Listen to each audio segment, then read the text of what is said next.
place. Good morning, good morning, morning, good morning, morning.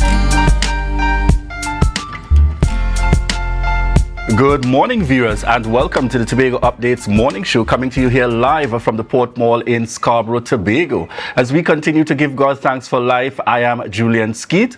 Of course, I'm Marcus Daniel. Thank you so much for being here with us this morning. And good morning to you, Julian. And I see like they were pleasantly surprised. And it can't be, today's Friday. Indeed, it's Friday. It's Friday. It's Friday.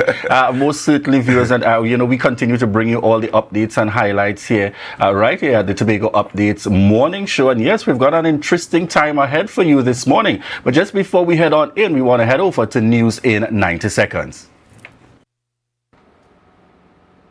Thank you, Julian and Marcus. Here is your news in 90 seconds for Friday, April 5th, 2024. An autopsy will be performed today on Deborah Gopal, whose body was discovered partially burnt in a car on March 26, 2024. Gopal, an employee of Jade Distributors, was found dead in a vehicle on the Claude Noel Highway, close to the Welcome to Canaan Bonacord sign. She was found motionless in the right front seat of the vehicle, with her body partially burned, and 2 containers of liquid propellant were near her feet. The autopsy will assist investigators in their ongoing inquiry into the incident.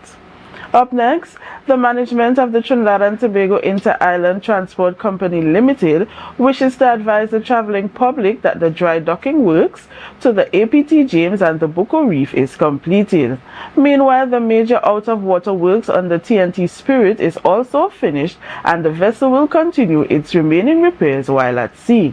During this period, the TNT Spirit was positioned atop the heavy lift vessel MV White Marlin at Cardiac at averted. The traveling public was reminded that the use of the heavy lift vessel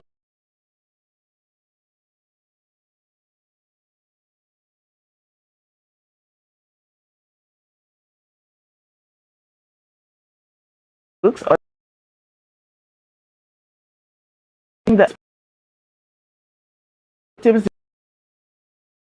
that immediate investigation. A team from the by authority conducted inquiries indicated in the distressing video allegedly showing the physical abuse of 2 children aged 3 and 9. Interviews were conducted by the Children's Authority Emergency Response Team with the woman and the affected children. Subsequently, the children were removed from the home and placed under the care of the Children's Authority team, receiving immediate medical attention. The alleged offender was arrested and taken to the Barataria police station. And that was your news in 90 seconds. Thank you very much there, Biana. And I'm hoping that we can get a tree shot up here this morning to check in. I understand, Biana. How was your evening? How was the last days been? How yesterday, but how was celebration? It was really quiet. I stayed at home, got a lot of rest, and that was it basically for me. All right, excellent. How was it for you, Marcus? Of course, usual with cricket. Mr. Cricket himself. But yeah, folks, I had a good time.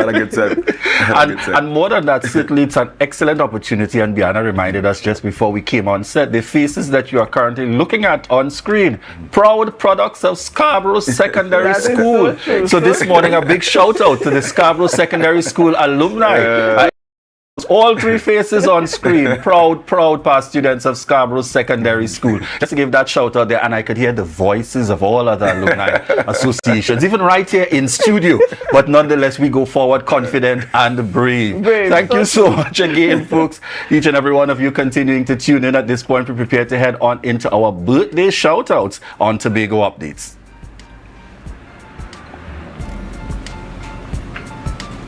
And we get started this morning with Renicia Williams, sending a happy birthday going out to Renicia Williams. And we wish you continued blessings coming from the entire Tobago Updates family. And of course, shout out to Ravi John. Ravi John celebrating his birthday today, the 5th day of April. All the best to you today, Ravi. Abigail Taylor, this is your day, and indeed we want to wish you continued blessings. We trust that you continue to enjoy those celebrations coming from the entire Tobago Updates family. Happy birthday, Abigail Taylor.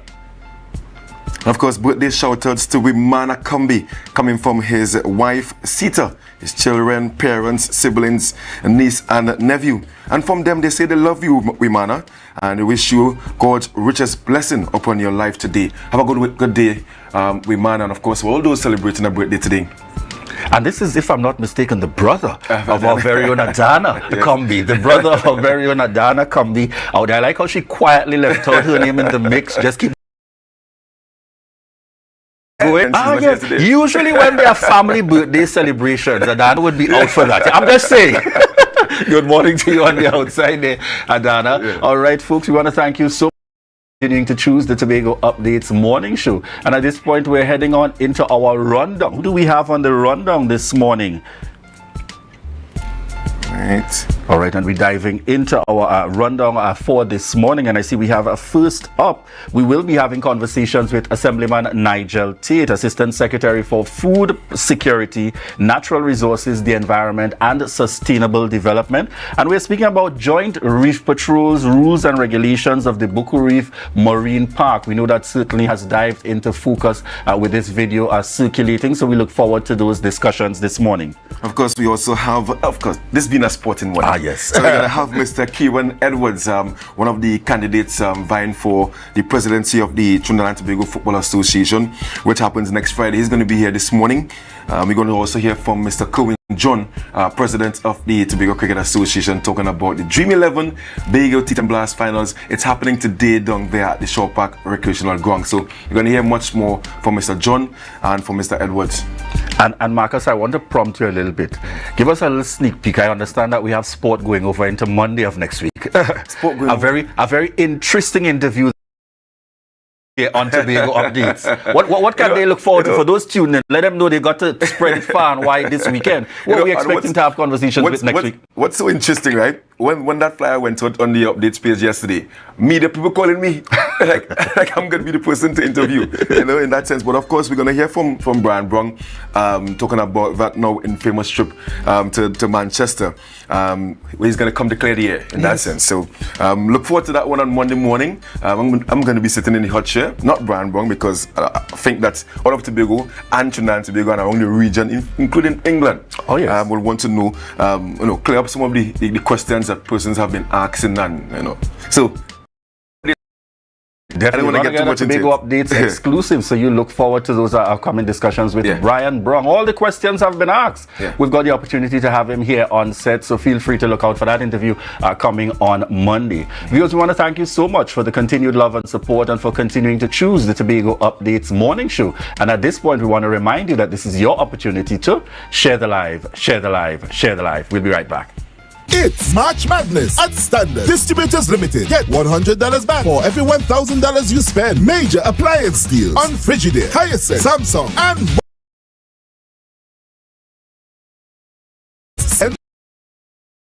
never beaten on quality and prices.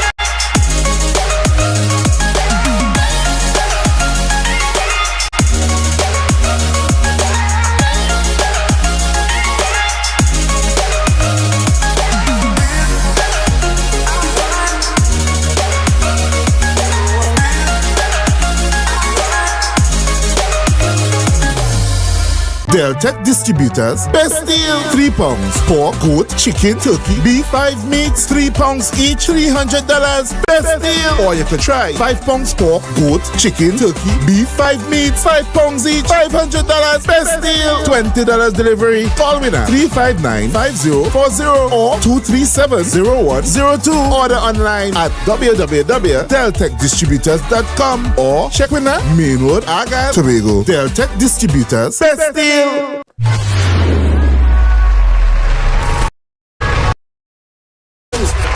You're the prize, you're the queen.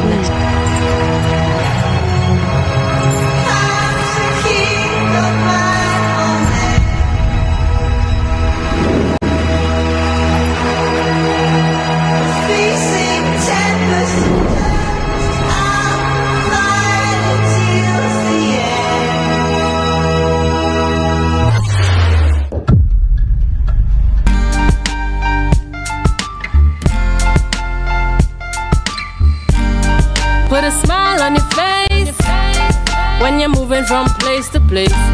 Good morning, good morning, morning, good morning, morning. Good morning, viewers, and welcome back to the Tobago Updates morning show. We're just at about 7:09 a.m. this morning. I am Julian Skeet, and in this segment, we are happy to welcome on-set Assemblyman Nigel Tate, Assistant Secretary for Food Security, Natural Resources, the Environment, and Sustainable Development. It's the kind of division where you need to take your time because of the amount of areas to be covered. But we are so happy to have you on with us this morning. Good morning to you and welcome. Morning, Tobago. Morning, Trinidad. Morning, all those who viewing. Listen, good morning. Certainly. And just before we dive on into the topic, we just out of what would have been considered to be a very active Easter in Tobago. How was that for you? I know you're a man always up and around, busy in your electoral district. Tell us, how was that for you? Well, for me, my Easter experience has basically been the same. Right? I just want to assist some of the persons who just keep harvest. Just want to help them in cooking and linemen that does present like the Monday and on the I think almost in the night time. But most of my time I just be in the village amongst the persons assisting in cooking and things like that. That's what I love to do. Right, and I see some of those behind the camera saying we almost had a meal on set here this morning, but we got to bring in for another kind of interview for that. So this morning we're chatting about, we had that recent incident take place again, gone viral, the issue with, Coast Guards ending up on a boat, huge guns and so on, and causing some kind of stir in our community and society. And we want to start very firstly from the perspective as it relates to the Buku Reef Marine Park. I want you to give us some sense of the areas of responsibility in the context of the Tobago House of Assembly. How is this park managed? Okay. The division in which I presently the Assistant Secretary for, which I'll call again, Division of Food Security, Natural Resources, the Environment, and Sustainable Development, right? Under the Division of Marine Resources and Fisheries, right, there is a user policy that governs the marine park, where there are certain rules and regulations that persons have to abide by in order to use the marine park, right? Because the marine park, it is ecosystem, right? It is a sensitive area, so we have to be very careful, right? So that is why we have rules and regulations that govern the marine park itself. So tell us a little bit as well as it relates to, because I know Coast Guard is one of those areas of national security that's not necessarily within the scope of the Tobago House of Assembly according to the Act, but part of that broader responsibility in terms of our central government from the national security as it relates to Coast Guard and its wider responsibility for the waters here in Trinidad and Tobago. Okay. Trinidad and Tobago Coast Guard is under the 6th schedule, right? They are responsible for the territorial waters of Trinidad and Tobago. They have the power and the authority to board any vessel within the waters of Trinidad and Tobago at any time, right? They are to provide security for the borders of the boat island. During the Easter weekend, right, it was a collaborative effort with our Division of Marine Resources and Fisheries, Coast Guard, and the Trinidad and Tobago Police Service, right? Meetings were held from today where stakeholders of the Buku Marine Park was involved in, mainly the reef tour operators, the captains and them. They were also involved in the meeting. They were also informed about the rules and regulation, which most of them already knew before, right? Along with the jet ski operators. All stakeholders, they were informed of these meetings, which started since last year, right? Because you know that we had an incident on one of the vessels last year, we saw a fight, and that created a big hullabaloo within the space. So with this year, we say that we will try to have a little more protection or security for the persons that are using the park this year. So the collaborative effort with the Coast Guard was needed at that point in time. So we got an account from, in terms of Frankie that would have been on with us as it relates to the vessel. I want to get from the perspective from where you sit. What have the reports identified coming out of that incident, which is now widely circulated and in fact has brought some levels of concern to some? Okay. Coming out of the report, right, which was done by our patrol, because do have to, right? The report stated that the vessel TL, I think, was 5047. I can't remember the exact number of the vessel, but that vessel was warned prior on 2 or 3 occasions during this weekend, right, about attaining his correct documents before he leaves shore to go out at sea, merely to go into the marine park. On the day in question, right, what I was told, information received, that the Coast Guard boarded the vessel and inquired about his documents, and he failed to provide the information to the Coast Guard. And the Coast Guard had no choice but to escort the vessel back to Boko Jetty.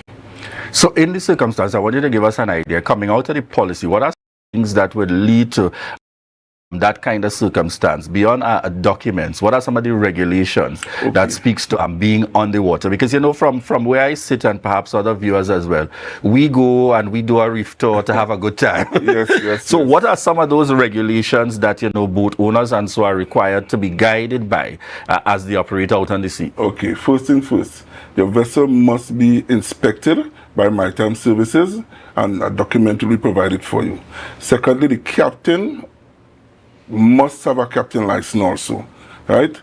The vessels in the marine park must be insured also for the safety of the passengers and its crew, right? Consumption of alcohol is a no-no on the marine park also. The playing of loud music is also a no-no, right? There's a certain level that you're allowed to play, and you know what has happened when you go out there says, you know what I mean? Right, so these are some of the rules and regulations that guides these marine park users or stakeholders, right? And most times, some do adhere to the rules and regulations, and while some don't. So one of the things that would have been raised again is the issue of, because it is a festive time and when people go out, is the Tobago House of Assembly usually open to having talks regarding reviewing some of these rules or giving considerations? One of the main things that was raised, obviously, is, you know, the issue of no alcohol consumption at all, and the consideration being that visitors, and in fact, I might even go as far as visitors, locals, who sometimes head on out, want to have that opportunity as well. Is there any consideration for that? Does that happen from time to time? No, we cannot break the law. We cannot create the law, make the law, and break the law. We cannot do that, right? Because one thing I forgot to mention, to overloading of vessels, right? We cannot say that the vessel is insured, right, to carry 50 or 75 passengers. And then when we go out and see and we do the checks, we see the vessel have 100 passengers or more, right? That is a no-no, right? If for some reason or the other, a vessel wants to go out on a tour, on a particular tour, they could write to the division, right, inquiring what it is they want to go and do. Like, for example, the IMA, Institute of Marine Affairs, them does write, and when them does do nighttime visits out in the marine park, right? So they need to write to the division, write to the administrator of the division, and it will go through the director of the division, Mr. Gartatley, and then we'll review the documents, and then we'll be able to grant or not. All right. Right? So one of the other things we want to get an idea of, what are the implications past this? Is there any kind of suspension? Is it that a warning is given to the individuals? How is that so as to ensure the challenges do not continue to occur? Well, our officers, I want to be careful what I say this, but I will say it anyhow. Our officers in the Division of Marine Resources and Fisheries, they are not precepted as yet. But we are going through that process right now to have them precepted. So they cannot actually arrest and charge anyone at that point in time. But, right, they can do the necessaries, get all information, and police will come in and do their investigation, and they may be able to cause an arrest and charge accordingly. Right? All right. Is the division open to having conversations with the users of the park that may have a different perspective or ideas to share in terms of how things can be done differently? Yes, we are always open. Right? We always do consultations with members or persons who actually use the marine park. Meetings are held on a regular basis with members of the marine park. And fishermen also, because we have fishermen who sometimes go into the marine park. And the rules also within the Marine Park is that you can't do no fishing there. Or diving for conchs and interfering with the ecosystem, you can't do that too. So yes, we do have regular meetings, and the division also put out notices via the media through the divisional page and informing the public of the do's and the don'ts also, which one was already done too, was also done before the Easter weekend.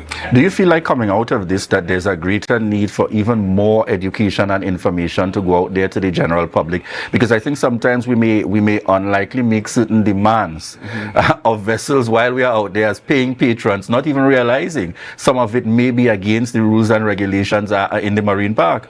Well, anything to educate the public about the marine park, I am on board with that 100%, because there are some persons who believe that them know, right? But there are laws that governs, right, the marine park, right? Excellent. So persons have to be educated about how the marine park operates, the timing of the marine park, which is from 10 a.m. to 5.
My name is Karma.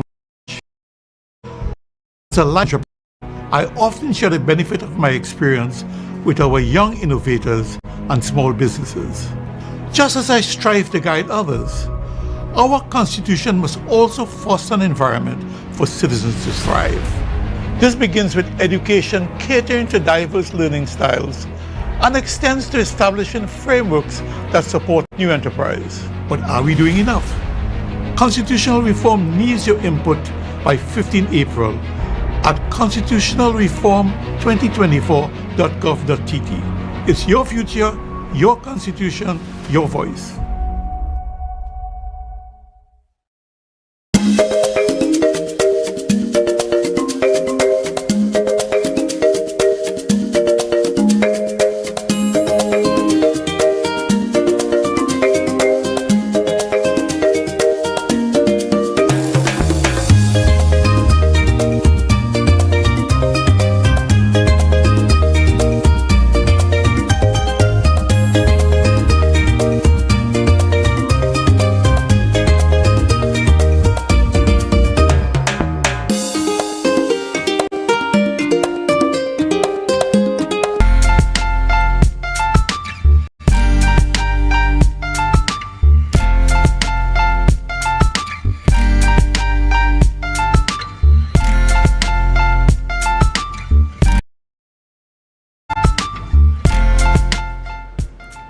Welcome back, viewers, to the Tobago Updates morning show. We want to apologize for that technical difficulty there. But just before we went off, we were in conversation with Assemblyman Teet, and you were just about, just before we wrap on this topic, giving us a sense of what would be your guidance, your encouragement, both to those who are responsible for vessels as well as for visitors and those right here, locals alike, that enjoy the use of the marine park. Okay, my advice to all stakeholders and users of the marine park is to abide by the rules and regulations, because we are here to protect you all, or to put. But certainly help is on the way. Thank you very much again, Assemblyman Nigel Tate, for joining us here on set this morning, bringing us in particular those updates as it relates to the Marine Park. Viewers, we want to thank you so much for the continued love and support, and a quick shout out in the mix. I see Carl Hector on with us this morning, Auntie Dora Lyons, Samantha Bratwith, Brenda Campbell, Liesel James, Petula Jack. Good morning to each and every one of you continuing to connect with us here and to choose the Tobago Updates morning show. And at this point, I want to remind you that this is your opportunity to share the live, share the live, share the live.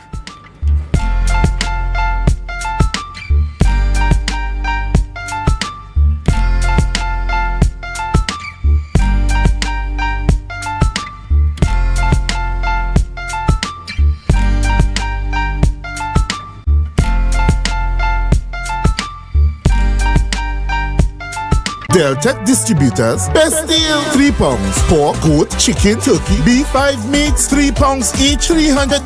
Best deal. Or you could try 5 pounds pork, goat, chicken, turkey, beef, 5 meats, 5 pounds each, $500. Best deal. $20 delivery. Call me now. 359-5040 or 237-0102. Order online at www.deltecdistributors.com or check with us. Main Road, Argyle, Tobago. Deltec Distributors, best deal. Hello everyone, it's your boy Harry here from Authentic Car Clinic, located right here in Tobago at Storebay Local Road. You can WhatsApp us or call us at 366-4173.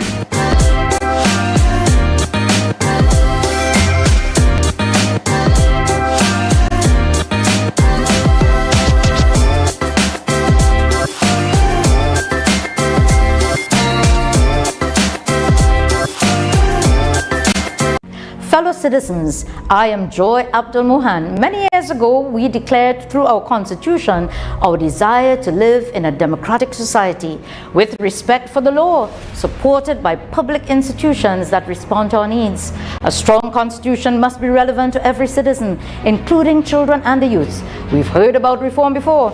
Let us speak out now and make it happen by submitting our views to constitutionalreform2024.gov.tt by April 15th. It's our future, our constitution, our voices.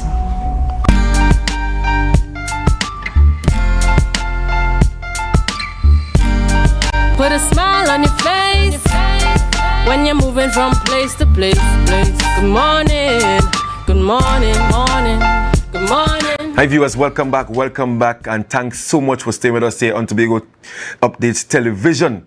As of course we have mentioned earlier, we are into the sporting segment every Friday. Today is what, the 5th of April, and the year been moving very, very fast, and I'm really pleased to have Mr. Kieran Edwards on set with me this morning, my first interview into this sporting segment. Good morning to you, Mr. Edwards. Morning, and morning to your viewers as well. Fantastic. And of course, Mr. Edwards, one of the two candidates vying for the presidency of the Trinidad and Tobago Football Association. 9 days away, Mr. Edwards. How are you feeling? What's the vibe in your camp? We are confident. We are humble, but we are confident in terms of victory. I think the members have accepted our manifesto and our plans well. I think we have been given the confidence of the membership. I'm looking forward to the election. And before I get into your manifesto and your plans to manage the affairs of football in Trinidad and Tobago, I mean, tell the viewers about yourself. For those who know you, just remind them of who you are when it comes to football. So I'm a former national footballer, youth footballer, under 17, under 20 footballer. I would have been instrumental in terms of restarting football for Trinidad and Tobago during the pandemic. I would have been the director of the Ascension Football Tournament that would have restarted football with the Ministry of Sport and the Normalization Committee, with the Ministry of Sport and the Normalization Committee, really revamping football in Trinidad and Tobago, bringing back the fans to football. I would have been a sponsor of many leagues. The TFA League, I would have been a sponsor of the TFA League for many years. I think it's important for the viewers to know that I've been continuing to support football. I will continue to support football no matter what happens on the 13th of April. Fantastic. I mean, you seem as a very young person. I think It's a clap for that, yes, in that sense. And you spoke about revamping football in Trinidad and Tobago. When it comes to running an NGO and NGB, you know that sometimes you may have all the plans, all the ideas in the mind, but it's a team. And to manage Trinidad and Tobago's football coming out of normalization and all these different things, what made you think that you are the man to get football working again in Trinidad and Tobago? I would have, during the period of normalization, I would have been the person instrumental in terms of keeping the membership together. Even when there was the normalization committee placed on Trinidad and Tobago football by FIFA, the previous executive would have taken the FIFA and the normalization committee to court in local courts, which is against the FIFA statutes. I would have been able to rally with the membership, letting them understand that we would have signed on to the mandate of FIFA, and be instrumental in terms of having the court matter being withdrawn from the local courts. So I think in terms of my track record, in terms of getting the membership together, letting them understand their roles and function, I think I've been instrumental in that part. And in terms of continuation of that, I think not just me, but my slate, having over 200 and something years of experience in football and football administration. We have the competencies to manage Trinidad and Tobago football in the future. Yeah, fantastic. And we're going to get to your slate just now. In terms of your plans, you don't have to lay out the whole manifesto, but your immediate plans, should you be elected come next Saturday, what are your immediate plans? I'm in Tobago here. Yes. Speaking to the Tobago membership and the members. So some of our plans for Tobago. So two of the major things we want to do in the first 100 days is to really implement our beach soccer portfolio in terms of ensuring that Trinidad and Tobago qualifies for a beach soccer World Cup, and two is to really have a beach soccer World Cup hosted in Trinidad and Tobago, with Tobago being the focal point of that.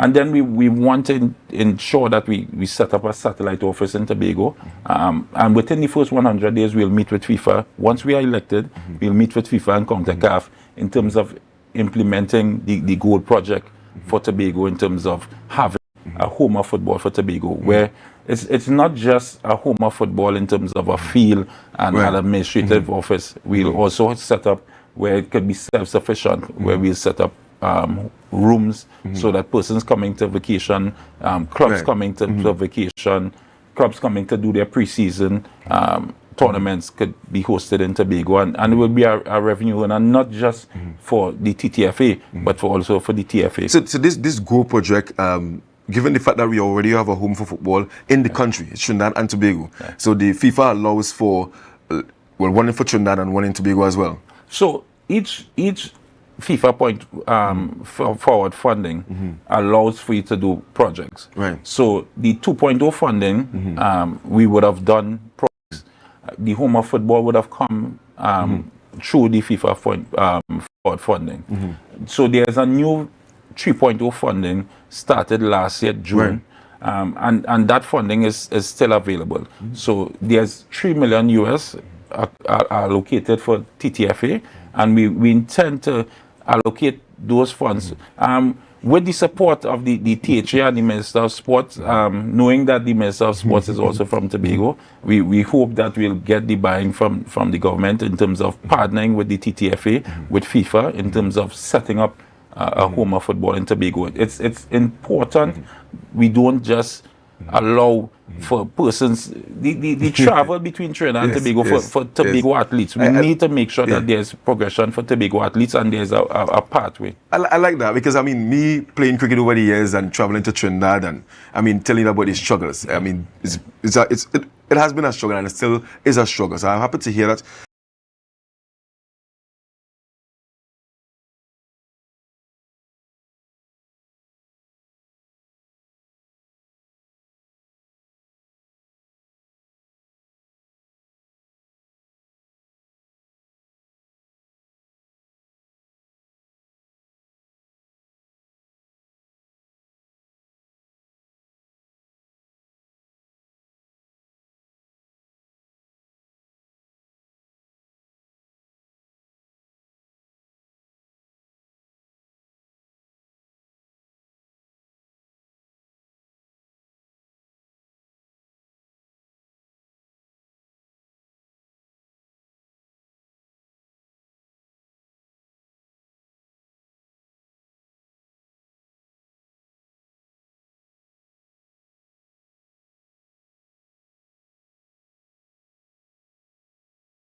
It's March Madness at Standard. Distributors Limited. Get $100 back for every $1,000 you spend. Major appliance deals on Frigidaire, Hyacinth, Samsung, and more. Plus, same-day financing options available. Don't miss out. Sale ends March 31st.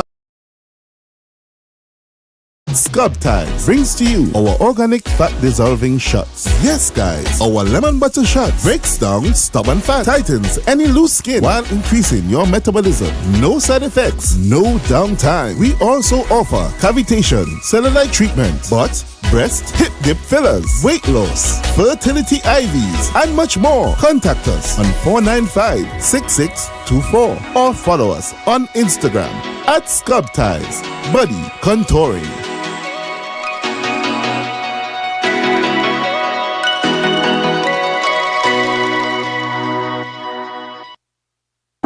JK Tech, we bring technology to your doorstep. From cutting-edge laptops to reliable printers, we've got it all. Nationwide delivery and a new website for easy online ordering. JK Tech is your one-stop shop for your electronics and computer needs, carrying top brands such as Acer, Samsung, HP, and much more. Follow us on Facebook and Instagram at JKTechTT or visit jktechtt.com. Quality tech is just a click away. JK Tech. Evaluate your shopping experience, your tech, your way. Call or WhatsApp 383-2651. Shop smart, shop JK Tech.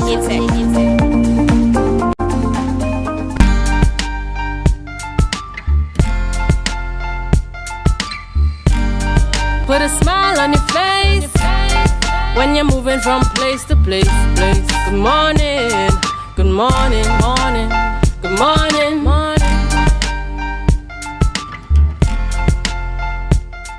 Hi guys, welcome back, and of course thanks for sticking and staying with us. Apologies there for the break-in transmission, you know it goes sometimes, but thank you so much for staying with us as we continue to chat with Mr. Kewan Edwards, one of the two candidates vying for that hot seat, the presidency of the Trinidad and Tobago Football Association. It's happening next Saturday, the 15th of April. I've been chatting with Mr. Edwards, talking about his track record as a footballer and in the administrative seat as well. And I wanted to ask you just before the break about Tobago's involvement in getting Trinidad and Tobago back to top 15 in the world. How do you see Tobago playing a pivotal role in that? It's important for our players. It's important for the players in Tobago to see that progression, to see football as a career. It starts there. So the development of the Tobago young athletes, it's important that we set up the satellite office, ensuring that there's a development program, U10, U13, U15, U20s, so players can see the progression. Ensuring that there's protection for youths coming out of the secondary school league. So we intend to set up a draft within the TT Premier League because it falls under the TTFA, where youths within Tobago coming out through secondary schools can be able to get selected to clubs, not just in Tobago, not just the Phoenix being the top club in Tobago, but also be drafted from clubs in Trinidad and see football as a career.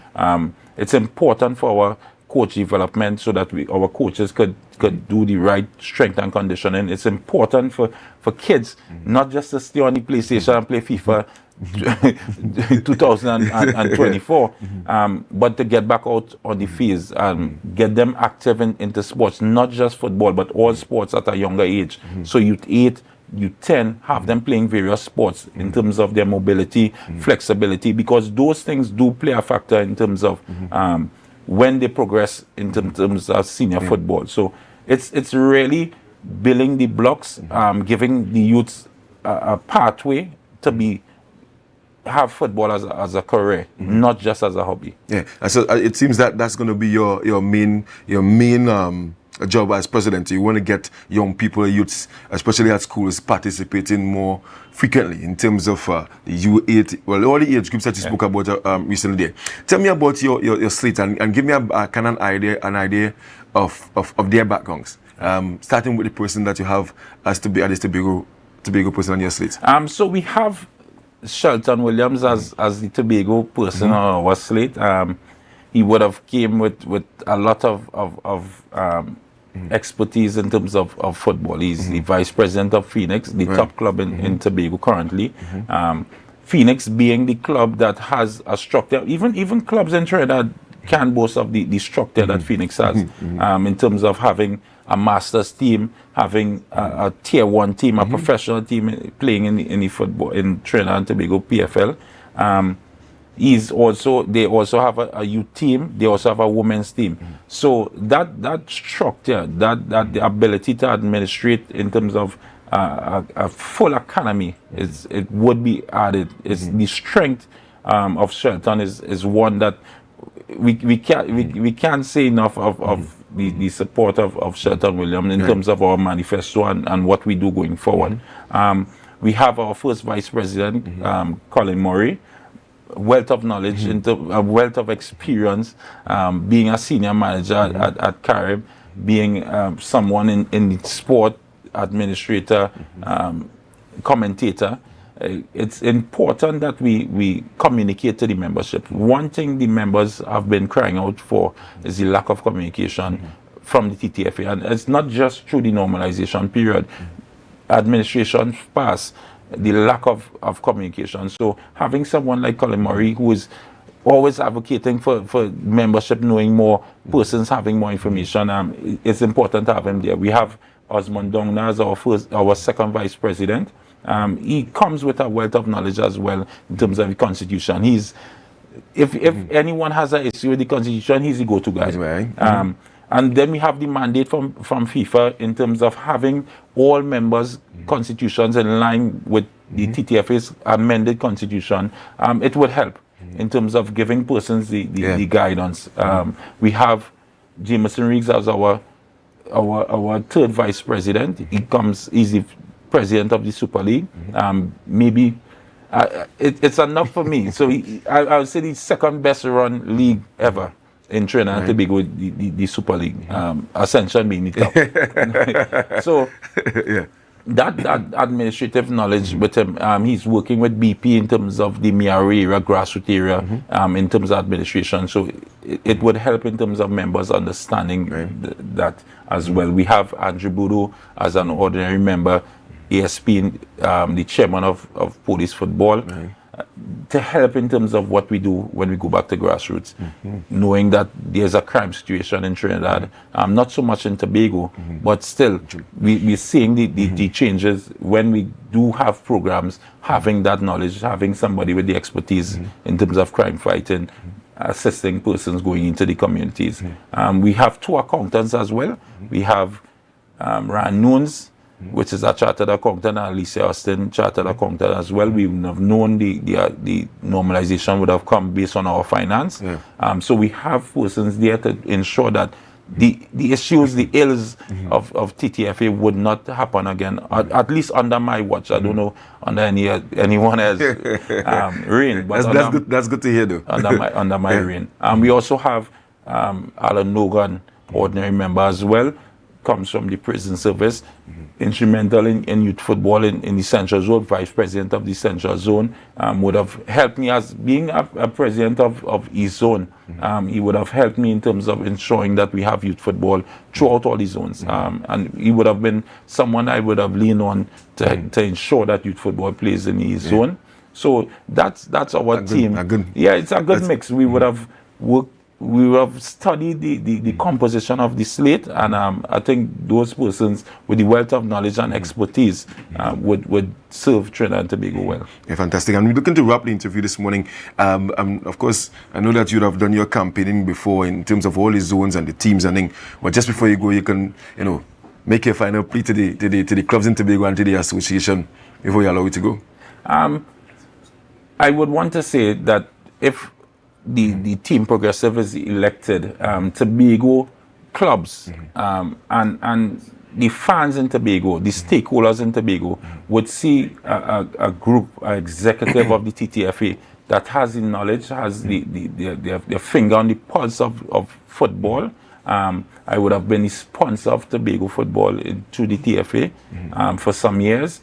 And it's someone, and the slate would be a slate that would support Tobago football, ensuring that they have the resources and the wherewithal for athletes, administrators, coaches to get back that excellence of Trinidad and Tobago football. We would have had our most successful player coming from Tobago in terms of Dwight York. One of our most successful coaches as well, Bertie Sinclair, coming from Tobago. We need to get back that excellence from Tobago. I think once Tobago football is doing well, Trinidad and Tobago football does well. So it's important for me to ensure that excellence come back and the support is given to Tobago athletes and administrators as well. Fantastic. Well, Mr. Edwards, I want to wish you all the best come next Saturday. And as you mentioned, if it is that you aren't successful, you still will be a person on the ground running, the affairs of football, whether it's e-zone or a sponsorship in that regard. But I want to wish you all the best. All of us who are into sport, we want to see Trinidad and Tobago's football right up there. Next World Cup is going to be in CONCACAF, right in our backyard. Right. And obviously we want to see Trinidad and Tobago in that World Cup where we can go to the different stadia and support Trinidad and Tobago. Always feel free to come to Tobago here at the Tobago Updates studio and share, of course, your plans and your vision and all that you have been doing for football in Trinidad and Tobago. Yeah? All right, thanks for having me. Thank you so much. Viewers, we've been chatting there with Mr. Kieran Edwards, presidential candidate for the Trinidad and Tobago Football Association elections come next Saturday.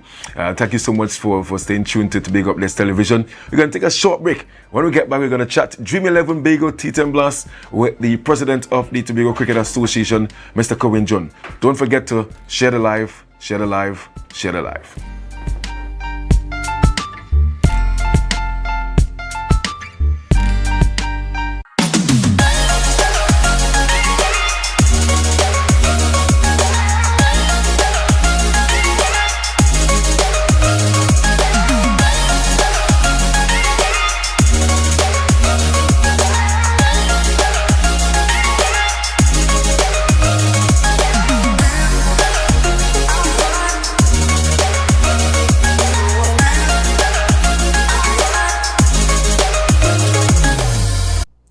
Fellow citizens, I am Rajiv Dipti. In my business, I meet people from all walks of life. I hear their stories, from struggles to successes.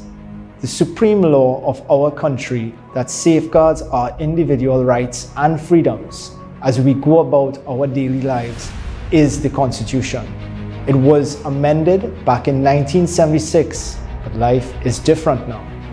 The Constitution can be altered through legislative reforms. So please submit your recommendations to constitutionalreform2024.gov.tt by the 15th of April.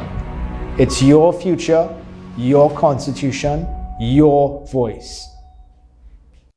The best place to stay in Tobago is at Thorns Place with rates starting as low as 200 TT. Call or WhatsApp 745-7306 or 682-8676. We are located uptown Scarborough, 5 minutes away from the port. Remember, at Thorns Place, our aim is to make your stay safe and affordable.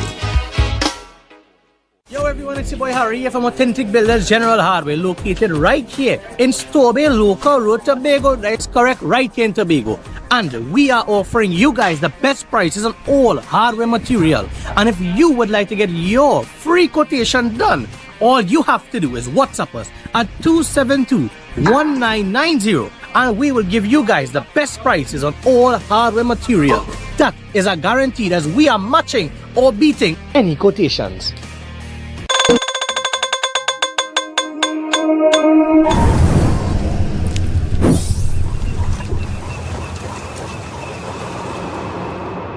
No place like home, home, home.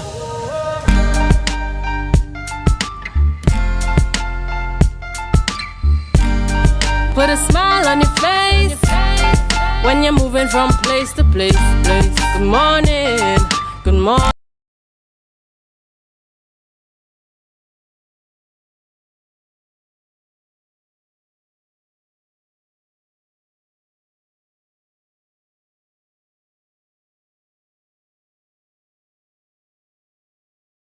Company is the most advanced security service in Tobago Ask about our cash and transit service. It's safe, risk-free, reliable, and timely. We provide safe banking delivery for all business types and sizes with highly trained staff, 24/7 monitoring, coordinated emergency response, and a well-maintained fleet of armored vehicles. Contact us at 660-7723 or visit our website at www.mi4securitytt.com to sign up today.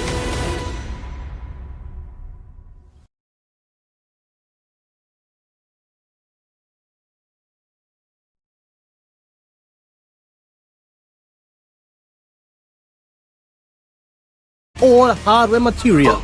That is a guarantee as we are matching or beating any quotations.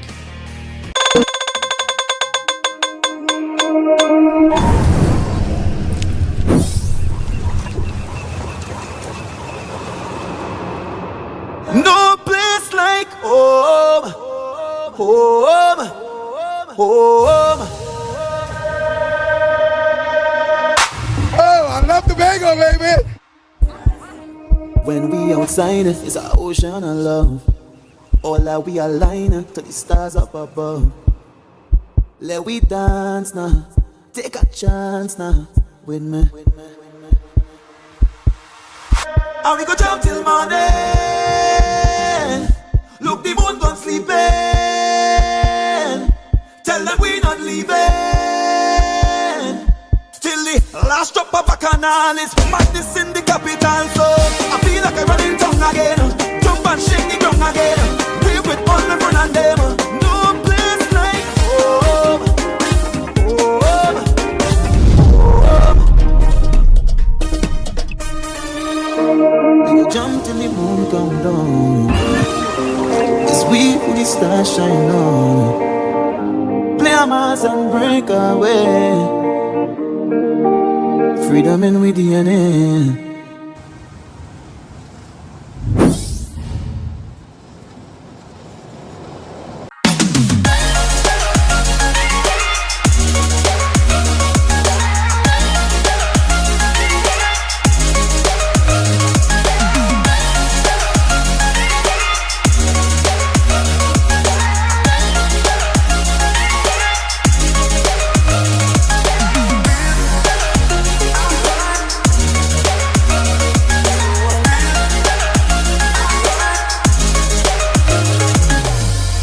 Deltec Distributors, best deal. £3.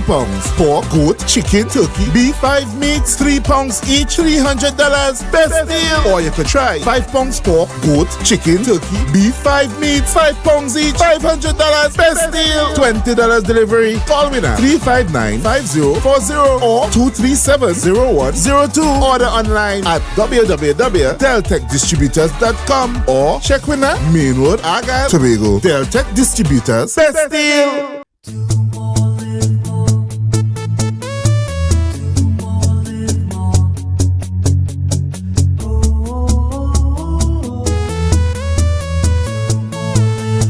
This is how it's gonna go. They better look up below, 'cause this is your show, and everybody's gonna know. Say it to them once again. They better look up below. This is your show, and everybody's gonna know. That's how it's gonna go. They better look up below, 'cause this is your show.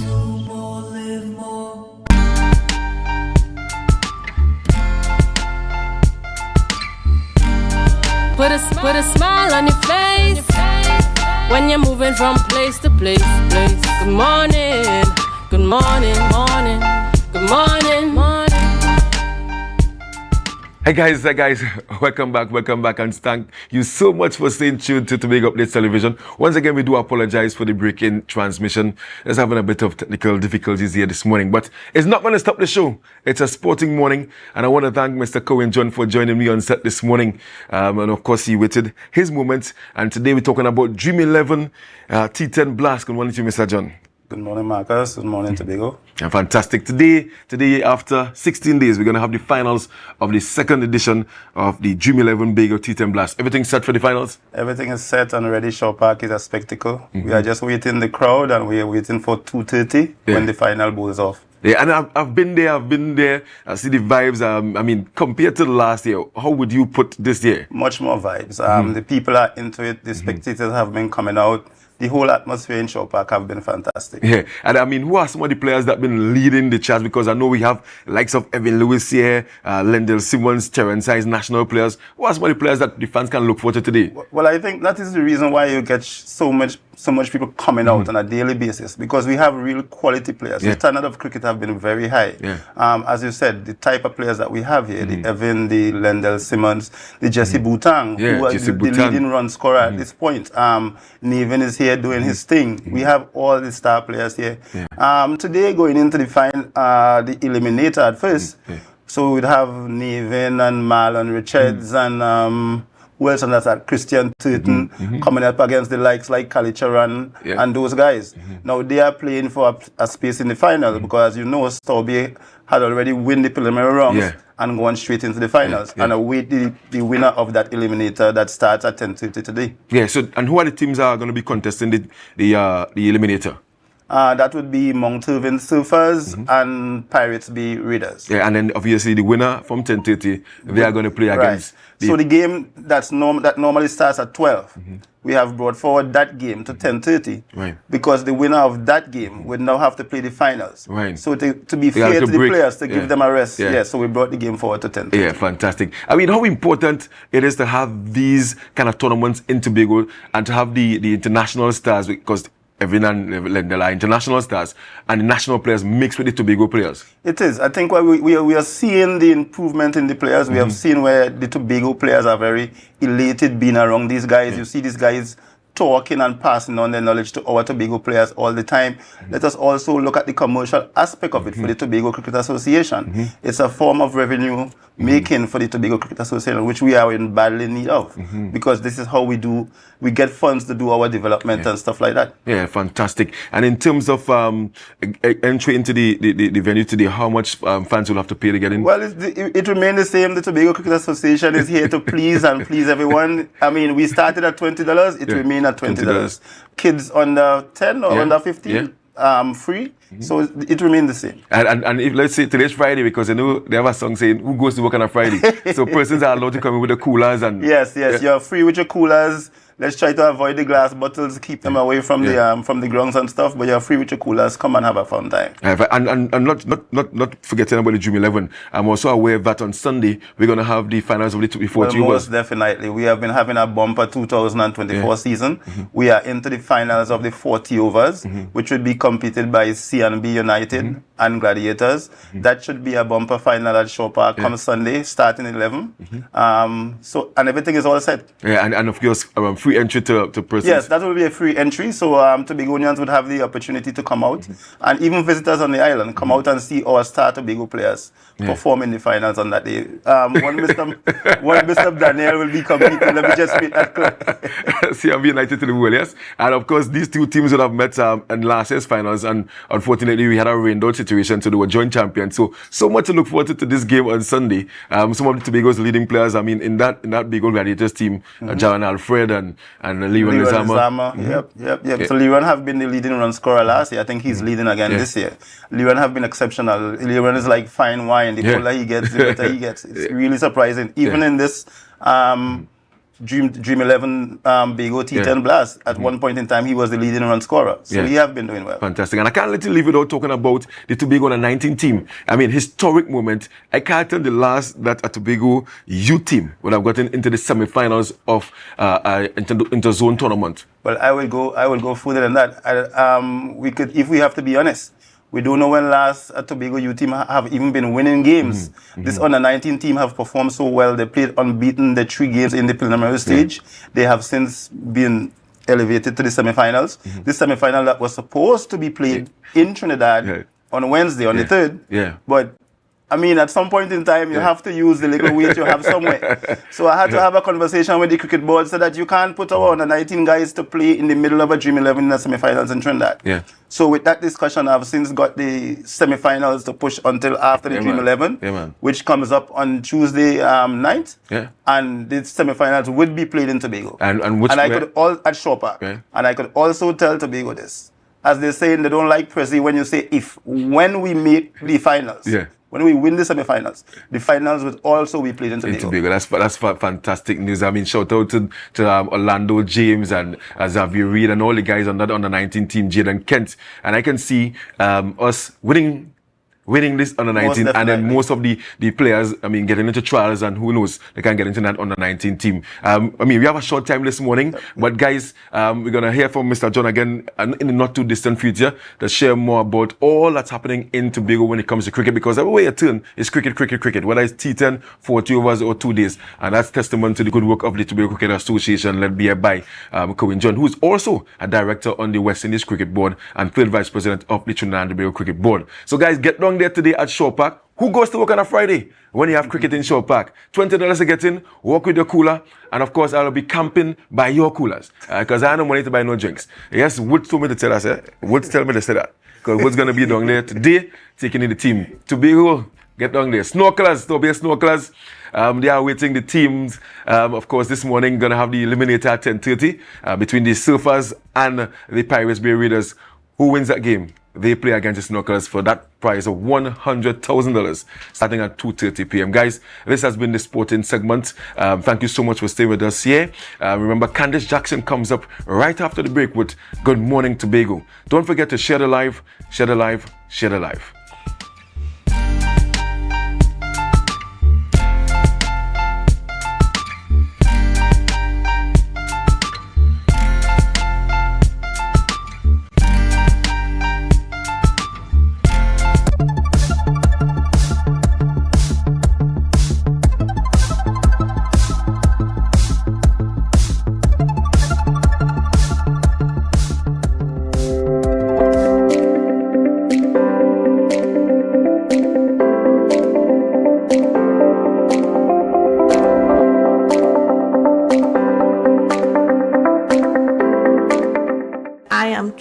Honored and so very pleased to be here in Tobago.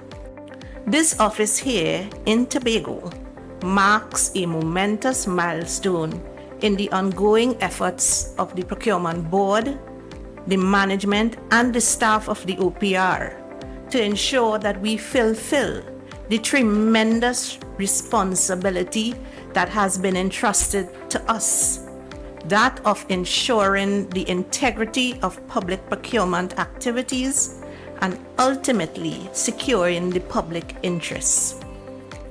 To better serve the island of Tobago, an Office of Procurement Regulation is here, up and running. One might ask, what's the importance of having this office? Having a well-regulated procurement system helps to promote fair competition among suppliers and contractors. And what this building will represent for us in Tobago will be essentially a facility where central government services that ought to be delivered or performed in Tobago are housed under one roof so that Tobagonians will have easier access to these services. In the ensuing months, technical teams from Port of Spain will be assigned on a periodic basis to support the operations of the Tobago office in the execution of a planned program of capacity building and technical assistance activities. So I would urge all the divisions of the THE to grasp these opportunities. The OPR office is located in Crown Point at the Coliseum building. That was a production of the Department of Information, Office of the Chief Secretary, Tobago House of Assembly.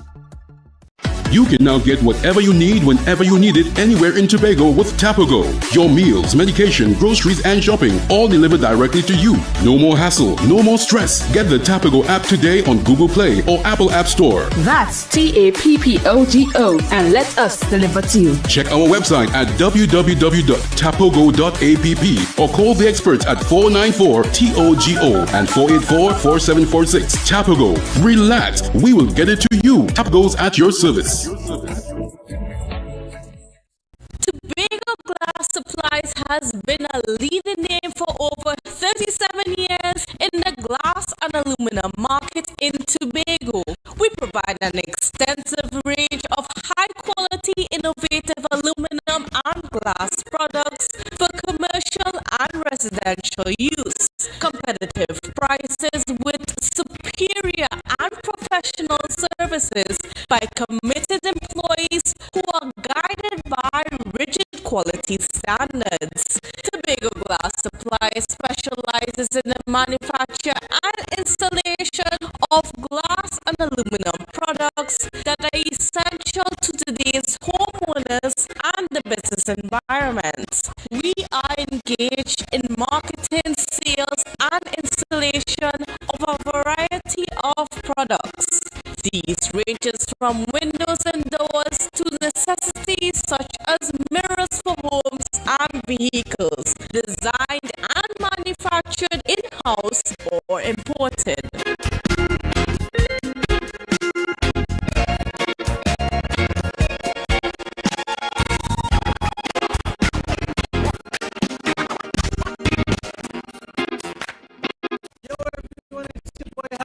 From Authentic Builders General Hardware, located right here in Tobago, Local Road, Tobago. That's correct, right here in Tobago. And we are offering you guys the best prices on all hardware material. And if you would like to get your free quotation done, all you have to do is WhatsApp us at 272-1990 and we will give you guys the best prices on all hardware material.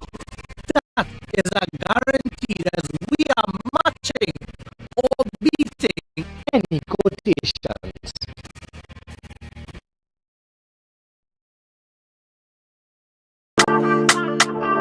Hey, Tobago updates. Na, na, na, na, na. Good morning, Tobago. Na, na, na, na, na. Let's go, go. It's a brand new morning. Welcome to Good Morning Tobago on Tobago Updates, your source for current affairs in Tobago, Trinidad, and the region, with the perfect conversations to complement your morning routine. I am Candace Jackson, and let's get started with the news in 90 seconds. An autopsy will be performed today on Deborah Gopal, whose body was discovered partially burnt in a car on March 26, 2024. Gopal, an employee of J Distributors, was found dead in a vehicle on the Claude Newell Highway, close to the Welcome to the Canaan Bonaccord sign. She was found motionless, in the right front seat of the vehicle, with her body partially burnt, and 2 containers of liquid propellant were found near her feet. The autopsy will assist investigators in their ongoing inquiry into the incident. Up next, the management of the Tobago Inter-Island Transportation Company Limited wishes to advise the public that the dry docking works of the APT James and the Buku Reef is completed. Meanwhile, the major out-of-the-water works for the TNT Spirit is also finished, and the vessel will continue its remaining repairs while at sea. During this period, the TNT Spirit was positioned atop the heavy lift vehicle MV White Marlin at Curry Dock in Anchorage, awaiting to be unberthed. The traveling public was reminded that the use of the heavy lift vehicle was secured to be used as a floating dock for the works on the APT James, Buku Reef, and the TNT Spirit. And finally, after a viral video depicting the alleged physical assault and mistreatment of 2 young children, the Special Victims Department of the Trinidad and Tobago Police Service conducted an investigation resulting in the apprehension of 1 woman. A team from the Special Victims Department, accompanied by representatives from the Children's Authority, conducted inquiries and obtained information leading to the location of the woman implicated in the distressing video, allegedly showing the physical abuse of 2 children, aged 3 and 9. Interviews were conducted by the Children's Authority Emergency Response Team with the woman and the affected children. Subsequently, the children were removed from the home and placed under the care of the Children's Authority team, receiving immediate medical attention. The alleged offender was arrested and taken to the Barataria police station. And that was the news in 90 seconds. And viewers, now for this morning, well, for a large part of this morning on our show, we are privileged and we're pleased to welcome the MP for Tobago East, as well as the Minister in the Office of the Prime Minister with responsibility for gender and child affairs. And that, of course, is none other than the Honorable Ms. Ayanna Webster-Royce. So welcome and good morning to you, Minister. How are you doing? Good, Candice. Good morning to you. Good morning to Tobago. Good morning to the people of Tobago East. It's a pleasure to be here with you to have a conversation. And certainly, and we're going to be discussing quite a lot of things this morning. But I first want to get started from one of those stories that I read on the news this morning, and that is in regards to some disturbing information of some child abuse cases that keep popping up. What's the latest? I know that this is something that you're keeping an eye on, especially with the Children's Authority being under your purview and so on. What's the latest? And tell me about some of the interventions that are being made. Okay, so Candice, this month, as you know, April is Child Abuse Awareness and Prevention Month. And we were fortunate to launch it with not only a publication, but also a partnership between the Office of the Prime Minister, Gender and Child Affairs, and the Member of Parliament for Kumutu Manzanilla, where we launched an initiative called In the Know, On the Go. Right. Yeah. So what we're doing is going back to the communities, engaging communities, empowering persons within communities to understand what child abuse is, understand the signs of child abuse, and then most importantly, what to do if you're aware of child abuse occurring within your community. I would have mentioned that this initiative that we launched in collaboration with the MP for Kumutu Manzanilla is specifically in the know, on the go. However, throughout the month of April, we'll be doing a number of activities throughout Trinidad and Tobago, highlighting how important it is for us to safeguard our children.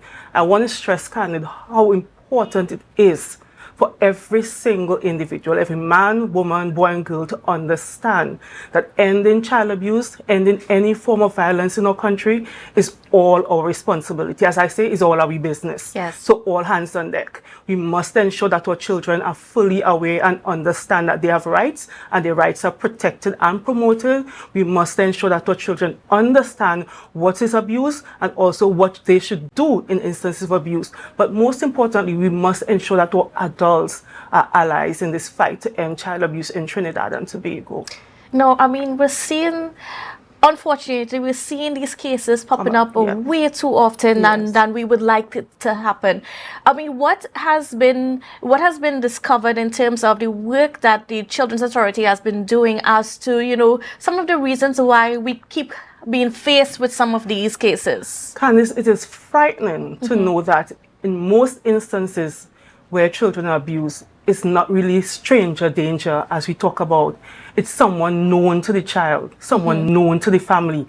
So it means that within our homes, within our communities, there are persons who are deliberately, intentionally harming vulnerable persons, especially our children. And that's why I often call for personal accountability. I often say that if each individual strive to do better and be better, we could bring about a change. But while we are hoping that the behavior change occurs, we have been doing work to strengthen the Children's Authority. The Minister of Finance would have provided the funding required to ensure that the transformation that was required for the authority, coming out of recommendations, from the Justice Judith Jones report, that the transformation is occurring in terms of increasing staffing, increasing facilities. You're aware that in Tobago we have a presence. I mean, that was one of the things that when I became minister, I advocated for, and I ensured that in Tobago we have a presence of the Children's Authority, we have staff, competent staff, trained staff, and also that we have facilities so our children who have to be received into the care of the authority, there's a safe space available in Tobago. But institutions aside, establishing safe spaces, ensuring that we have trained persons aside, what we need is for more persons to speak up, to be vocal, to whenever they see something, say something. And I want to in the know. Yes, and I want to commend the persons who would have brought the last 2 cases to the attention of the authorities, because a Facebook post was shared to me and I contacted immediately Senior Superintendent Claire Guy Allen from the Victim and Witness Support Unit and the Special Victims Unit of Trinidad and Tobago Police Service, right? And she said to me, I'm on it. And I felt comforted knowing that the police was on it, the Children's Authority was on it. And in both instances, the children were removed from the situation of harm and placed into the care of the authority. One of the things I want to mention as we are on the point of the Children's Authority, in the past, persons would have always stressed out, we need spaces to place children, but it's not our philosophy or policy to put children in institutions or what we call homes or orphanages. What we want is for our children to remain in safe, loving, family type settings. And what we have done is, in an aid to ensure that happens, introduce a policy called kinship foster care policy, where a child who would have been removed from their biological parents, if there's an instance where that child, you can't find another blood relative who might be able to care for the child, kinship foster care allows it to be extended towards a good parent, someone known to the child and known to the family. Once they are assessed and they're found capable and ready and willing and able to care for that child, they will receive the support of the Children's Authority. In the past, we would have recognized where in some instances persons were willing to, but they didn't have the financial means. Kinship foster care allows them to get that support from the state to provide that loving support and family type environment for that child who is in need of care and support. And then we found out just earlier this week that there's been some changes in even the way how we handle adoption and so on, that reducing the amount of time to about 6 months.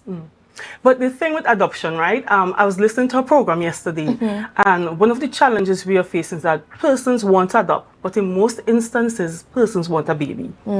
We have children available sometimes. They might not be a baby, a toddler, might be older teenagers, tweens, you know, but that might not be what an potential adoptive parent might want.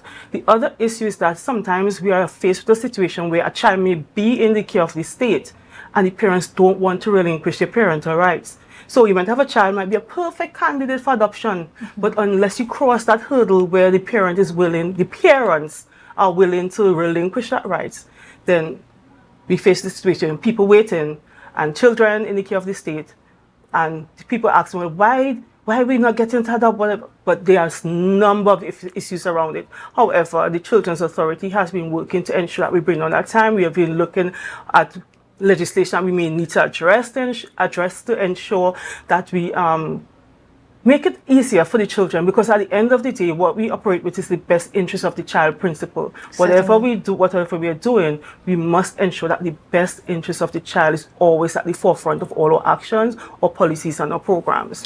And I mean, it's one of the reasons also why the Children's Authority has been speaking quite a lot about fostering and having citizens step forward and be foster parents.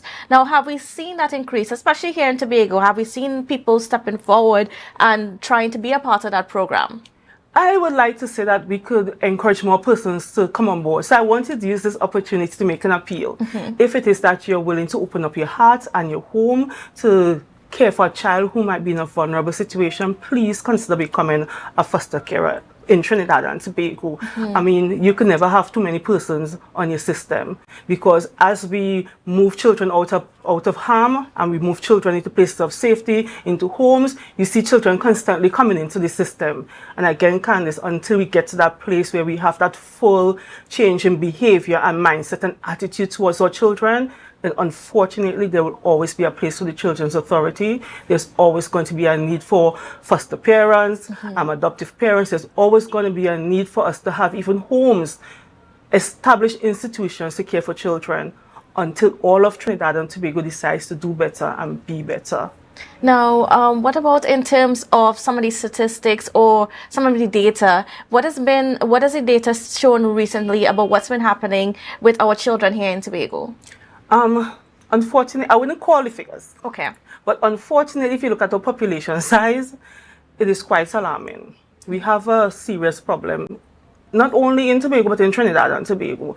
And me being Tobagonian, sometimes when I look at the data, especially when it comes to neglect and sexual abuse, we have a lot of work to do. I don't want to stress on the numbers and the statistics, but just want to let the Tobago public know that we have a lot of work to do. And I go back to mindset.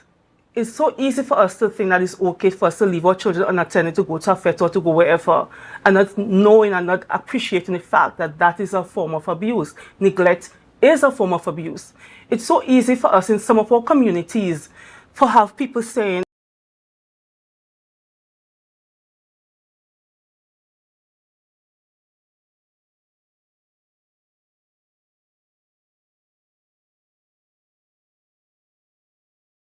Coconut's Cafe, the buffet restaurant that specializes in all your tasty local dishes. For breakfast and for lunch. Breakfast includes coconut bake and sada roti, served with chokers, buljoil and sausages in tomato sauce. Not forgetting beef and cheese pies, shepherd's pie, macaroni pie and rice in various styles. Meat served in a variety of flavors, garden salads and pasta salads. All this accompanied by fruit juices, coconut water, your choice of a great combination to appease your taste buds. So call us today to order, as we are here to accommodate your busy schedules, or if you are having a cooking day off.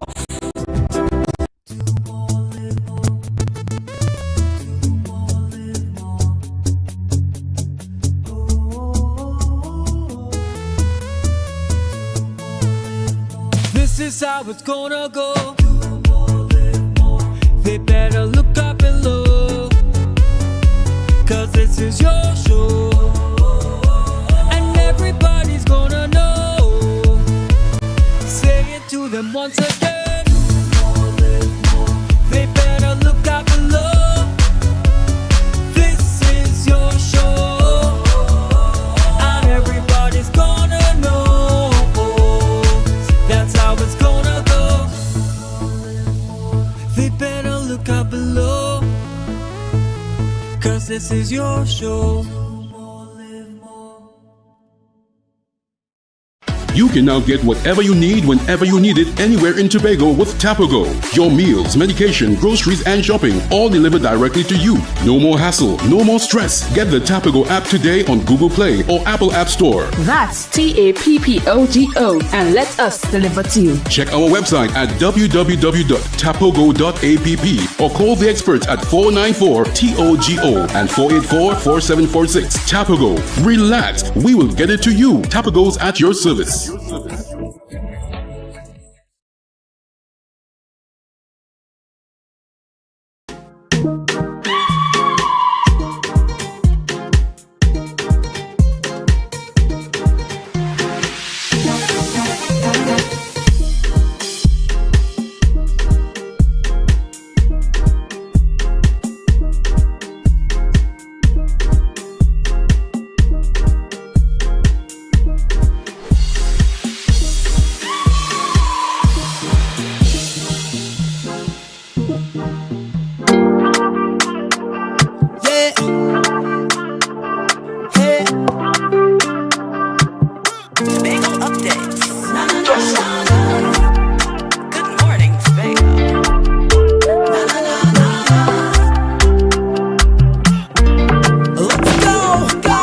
welcome back to Good Morning Tobago on Tobago Updates. Viewers, we just want to apologize for that break in our transmission, but we are back with the Minister for the MP for Tobago East and the Minister in the Office of the Prime Minister for Gender and Child Affairs, and of course that is the Honorable Ayanna Webster Roy, as we are discussing some of the things under her portfolio, particularly children. And just before we had that break, we were discussing just a little bit about child abuse and the prevalence of it in Tobago and just some of the crazy data that pops up. So, I mean, you could just this notion or this mentality amongst some of our people about the way we treat with the sexuality of our children, Minister. Yes, yes, Candice. Before we had the break, I was telling that in some of our communities, and this is something I've experienced, I've heard. I live in my constituency, I live in Tobago, and it's not new. It's something I grew up hearing in Tobago. After 12 is lunch, and you must sample it home before you send it outside. Not understanding how we are damaging our children. And hurt children become hurt adults, and hurt adults sometimes go on to hurt other people. Yes. So we have to break this cycle, especially in our communities where it's accepted, and it should not be accepted, that before your child leaves home, they must be sampled at home first. That is wrong. And it's time that we start speaking up as Tobagonians, acknowledging that we have, in some of our communities, we have problems, especially as it relates to child abuse, and start lending our voices towards creating a better, safer environment for our children. One of the things I want to note is that over the years, through the work of the Gender and Child Affairs Division, especially through our Child Rights Ambassadors program, we are seeing where more and more of our children or young people are becoming empowered to speak up and speak out.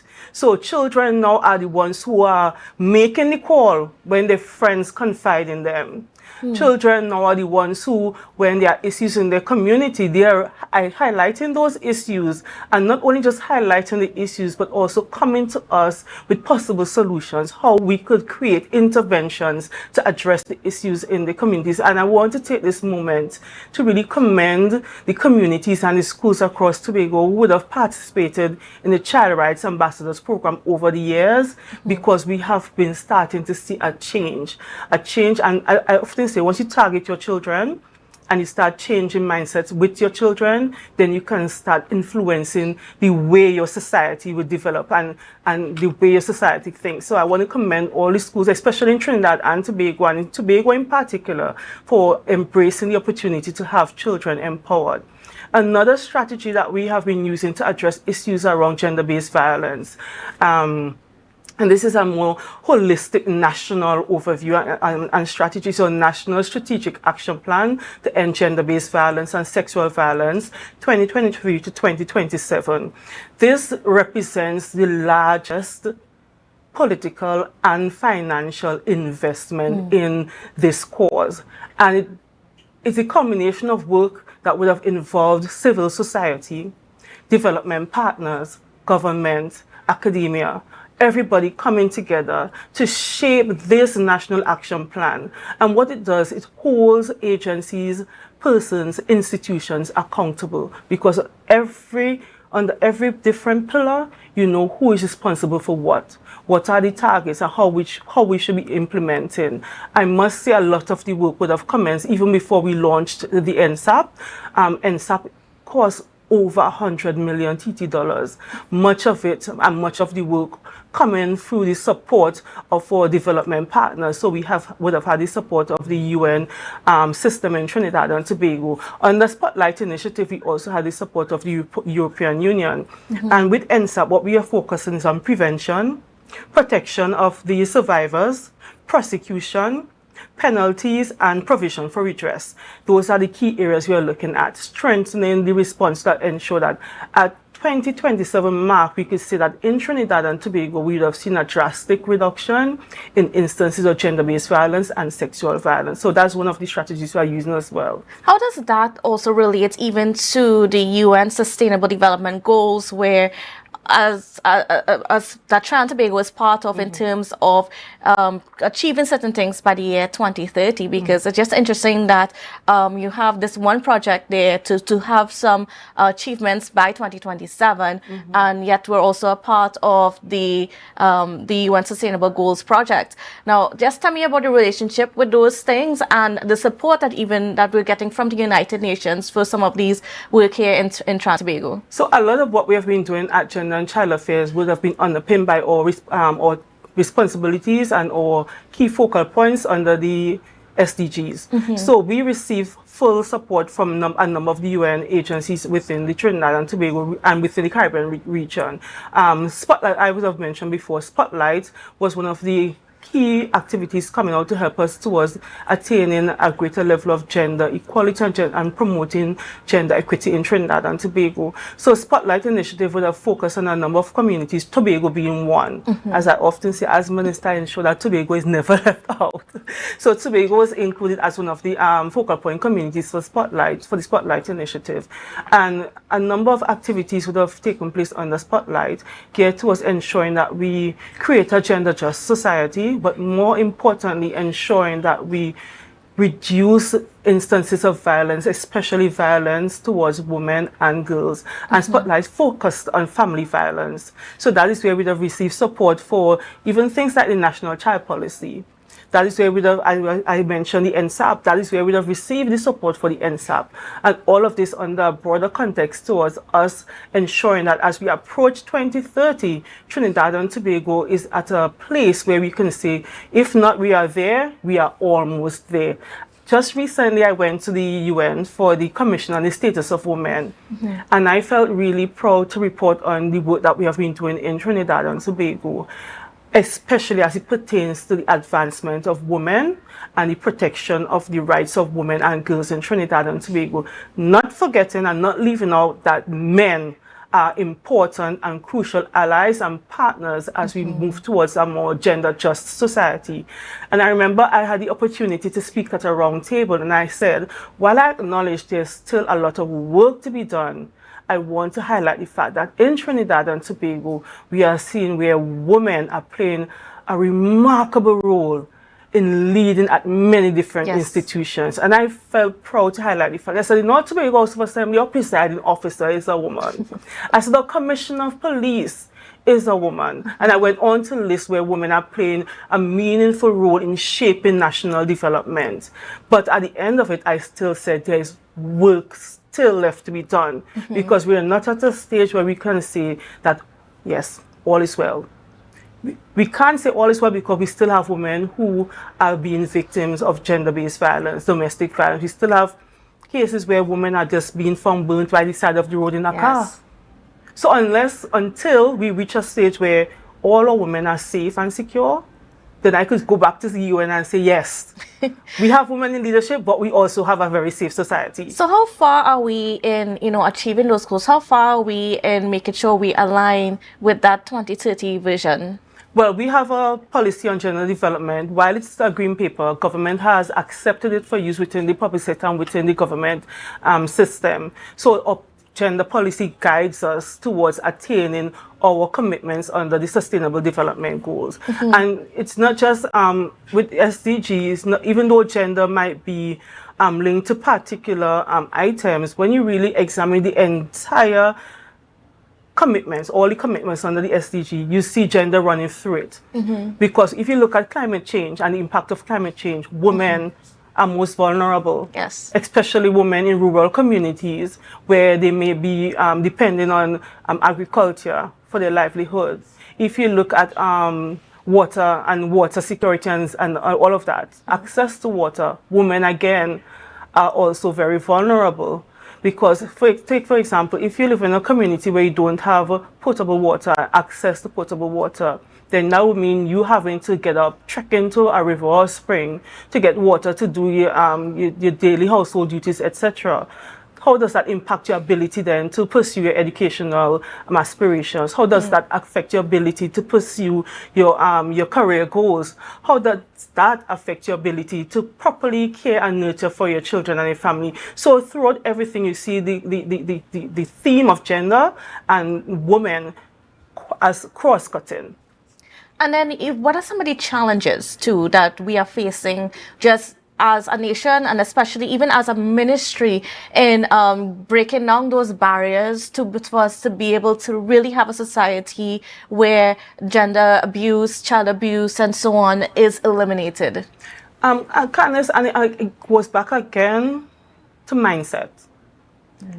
And because sometimes people have deeply entrenched values that may not be right, and to help them to move out of that frame of mind, that is the most difficult task.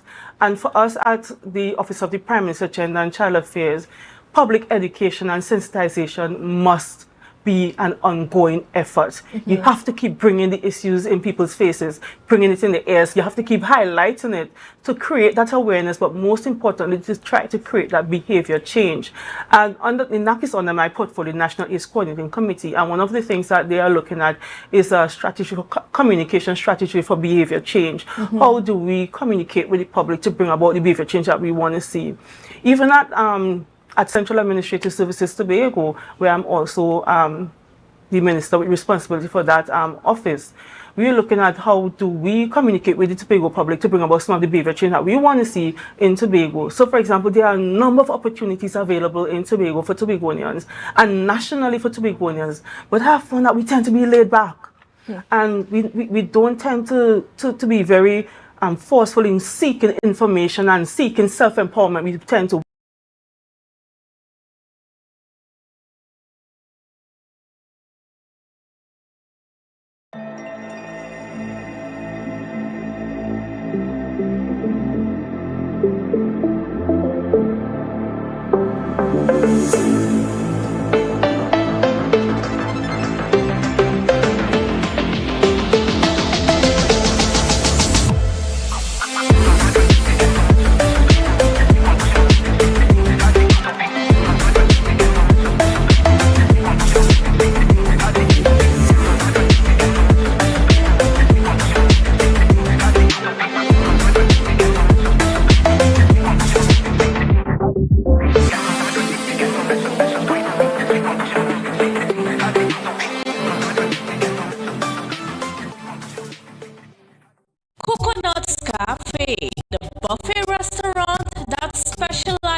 for breakfast and for lunch. Breakfast includes coconut bake and sada roti served with chokers, bulge oil and sausages in tomato sauce. Not forgetting beef and cheese pies, shepherd's pie, macaroni pie and rice in various styles. Meat served in a variety of flavors, garden salads and pasta salads. All this accompanied by fruit juices, coconut water, your choice of a great combination to appease your taste buds. So call us today to order as we are here to accommodate your busy schedules or if you are having a cooking day off.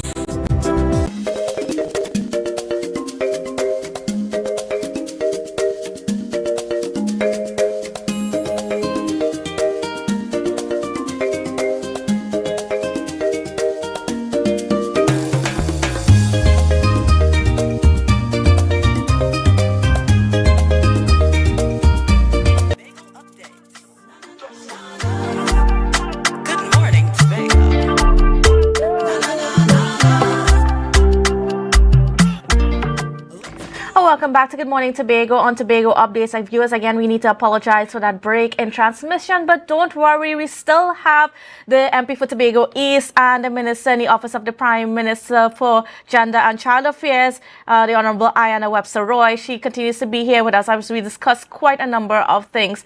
Now, I just want to get into some of the things that are also happening in Tobago through her ministry and, of course, through her work as an MP. So, first of all, there are some programs for people who are suffering or who have been dealing with trauma and so on to get assistance. So tell us about that. So Candice, again, I just want to share a little joke with the public before we start here. I asked them if I'm breaking down the system. It might be short because I'm here. But Tobagonians, I'm here to report to you. And having said that, I want to highlight an initiative that we recently launched nationally, and I want to encourage Tobagonians to please grasp this opportunity, especially for civil society organizations working with persons who may have been victims or persons who are victims of gender-based violence, both male and female. We have what we call the Survivors Transformation and Empowerment Program. This program provides funding and support for civil society organizations working with survivors and victims of gender-based violence. What it does, it allows civil society organizations to receive funding up to $50,000 to provide training for survivors who may want to pursue a business opportunity or learn a skill to help them to emerge from their better from their situation. We would have deliberately launched this initiative because we recognize that most of our survivors of domestic violence tend to return to the perpetrators because they are financially dependent on them. So we want to break the cycle by ensuring their economic empowerment. So with the $50,000 funding that is available, you can train up to a minimum of 10 persons. And I want to call churches in Tobago, groups in Tobago, anybody in Tobago working with survivors to please grasp this opportunity. STEP also allows the survivor or the victim to access funding, either an academic scholarship up to $10,000 or $10,000 for either developing a business that you have in mind or enhancing an existing business that you have as a survivor that will help you to be economically empowered and not dependent on the perpetrator. So that's one of the things that I want to mention. I also want to mention an initiative that we would have recently launched in the constituency office specifically for men. Because in discussion, we recognize that we tend to focus a lot on women and the issues affecting women, not recognizing that men are equal, meaningful contributors and partners in the development process. And if we talk about gender equality and equity, and if we talk about mainstreaming gender, and if we talk about a just society, then we must acknowledge that men are part of the process. And I think we have been had some statistics coming out recently that we are seeing a rise in suicide rates among our men. Yes, and that need for support. So coming out of my first hang jack initiative, that's what we call it, hang jack, playing on the all fours thing, concept, right? One of the things that men on the block ask for us to do is to create a safe space for them, where they could come in and there are persons who are trained and able to provide that guidance and that support. We are seeing where a lot of our young men are crying out for help, and then they don't feel comfortable that there are enough resources in place to assist them. Because I didn't go to hang jack because it's a safe place for men. I allowed my the male members of my team at the office to lead that initiative. But the feedback was that it was really, really, really successful in terms of men opening up and for them to bring forward a proposal and a suggestion for us to have a safe space in Tobago for them. I think that is really commendable. And then how do we ensure that something like this continues? Because partnership and collaboration, Candice. Because I remember when the feedback came to me and I spoke to my permanent secretary in Trinidad, I said, this is something that we have to do in collaboration with the Tobago House of Assembly. I mean, in all what we have been doing, the Tobago House of Assembly would have been meaningful partners and collaborators. They are part of our steering committee on standing committee on child protection. We have representatives there. The Tobago House of Assembly would have been instrumental in terms of the NSAP because they were part of Tobago was part of the Spotlight initiative, one of the focal committees. So we have the support. And I said for us so that we could try to establish a space, but we will need that support from the Tobago House for to ensure that it is sustainable. Because in Tobago, because of the way the legislation is established and laid out now, there are certain things that the THE has responsibility for. So that need for collaboration and partnership, especially with the Division of Health, Wellness and Social Protection, that is critical. So one of the things that we're going to do is in coming weeks reach out to the Secretary and the Division to see how we could establish this safe space that is required for men in Tobago, as will have been highlighted on the block by men. Another initiative that is coming to Tobago, and again, we're doing this in collaboration and in partnership again with Central Administrative Services Tobago, and also bringing on board the support of the THA, is something that we launched recently in Trinidad, what we call our Women's Village. It's an opportunity for the empowerment of women. Again, looking not only at women who are survivors of gender-based violence, but women who want to be in business, who have their own business and want the opportunity to promote and have a platform. Yes. So we have the Women's Village where we bring them together in a space and have the public come in and give them full support. The first one we had was up at the Center of Excellence in Macoya, and it was well oversubscribed.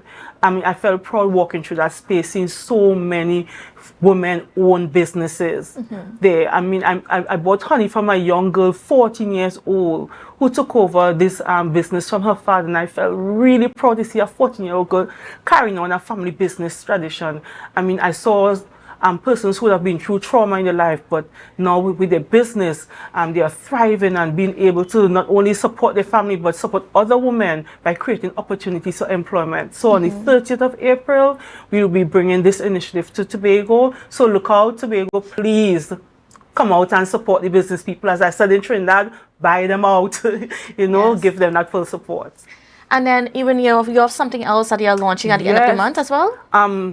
No, that was the Women's Village. But what I have in my constituency that's coming up again in April in another community is what we call Chai and Chat. That is an initiative I started in my first term as Member of Parliament for Tobago East, and we have continued. Chai and Chat provides, again, a safe space for women to meet, to share ideas on how to cope with various issues, to learn from each other. I mean, every Chai and Chat would have been a hit. And at every Chai and Chat, we've had women open up about their personal life stories and the situations, but not just open about getting the support. Either the support from women around the table with them or from the professionals that we have on board who provide guidance and counseling and strategies to cope. So again, Tobago East, look out for the next edition of Chai and Chat coming to our community in Tobago East, might be near yours. Now, I mean, what's good happening also even in collaboration with NGOs, especially because, I mean, a lot of these organizations are on the ground working with these vulnerable people in our society. And one of the complaints a lot that you get is that they don't feel like they have enough support because the work that they have to do is quite a lot. So tell me about just, I mean, your influence in being able to collaborate with them and to give them as much support as you can. So in Tobago, I often say we are fortunate to get two bites of the cherry. So civil society organizations in Tobago could get support from the THA and they could get support from central government. So there are some organizations that would have received funding through Central Administrative Services Tobago for community activities. There are some organizations that would have received funding through Gender and Child Affairs, and then some of the same organizations would receive funding through different divisions of the Tobago House of Assembly. Just recently, we had the distribution of what we call dignity kits. And that was a collaborative effort where the United Nations would have supported us in providing the dignity kits. We had a distribution in Trinidad, and we also had distribution in Tobago at Central Administrative Services. We would have provided dignity kits to TIMA, the Division of Health, Wellness and Social Protection, as well as Tabitha's House. That is an NGO that is doing tremendous work for women in Tobago, as well as Women of Substance. Everybody knows about Women of Substance and the work that Onika does. Right, so we would have provided the dignity kits to those two NGOs in particular because we recognize that the work that they've been doing to support women, especially when they're at a place where they have to run, where they're a place that they have to pick up and go, so that whenever they reach out to these organizations, there's already a kit in place that we could hand to our survivors. So the kit contains personal sanitary products as well as torchlight, different things like that to aid persons, not only for domestic violence situations, but also in times of if you have a natural disaster, women tend to be more vulnerable at times of natural disaster, so the kit also provides that relief for them. If there's a big hurricane, we know that it's available to support them as well. Certainly.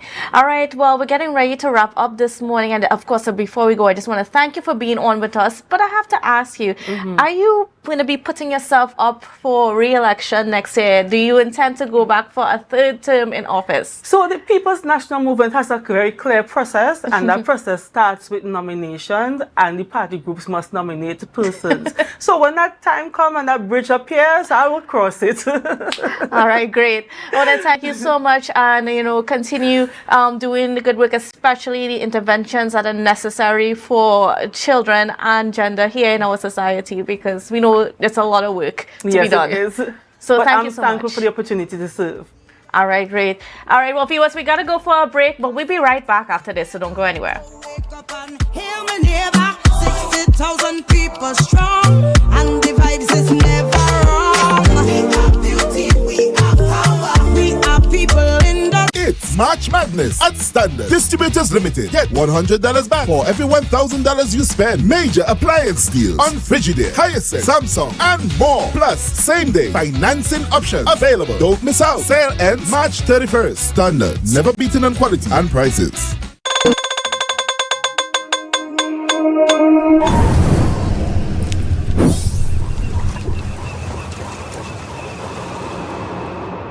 No place like home, home, home. Oh, I love Tobago, baby. When we outside, it's an ocean of love. All that we align to the stars up above. Let we dance now, take a chance now with me. And we go jump till morning. Look, the moon gone sleeping. Tell them we not leaving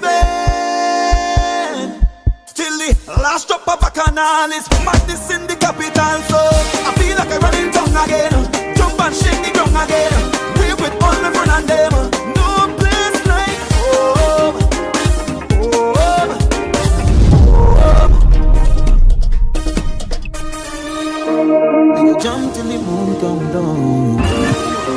It's we who the stars shine on. Play a mass and break away. Freedom in with DNA.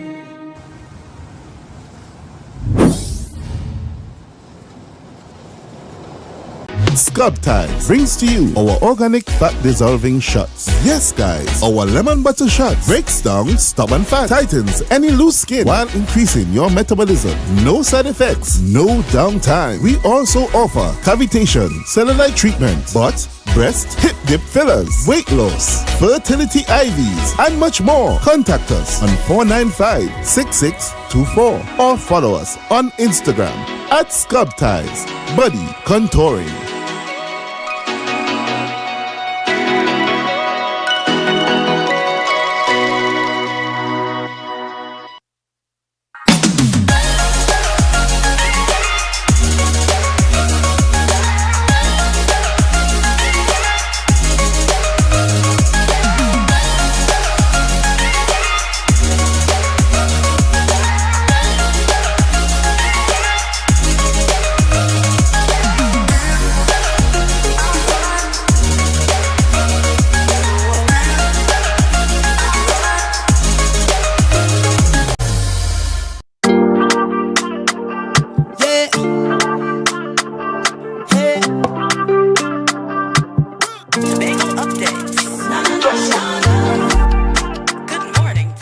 Welcome back to Good Morning Tobago on Tobago Updates, viewers. For this segment now, I am being joined by the Minority Leader, Mr. Kelvin Morris, and of course, he's also the Assemblyman for Wim Spring Garden Electoral District. So good morning and welcome to you, Mr. Morris. How are you doing?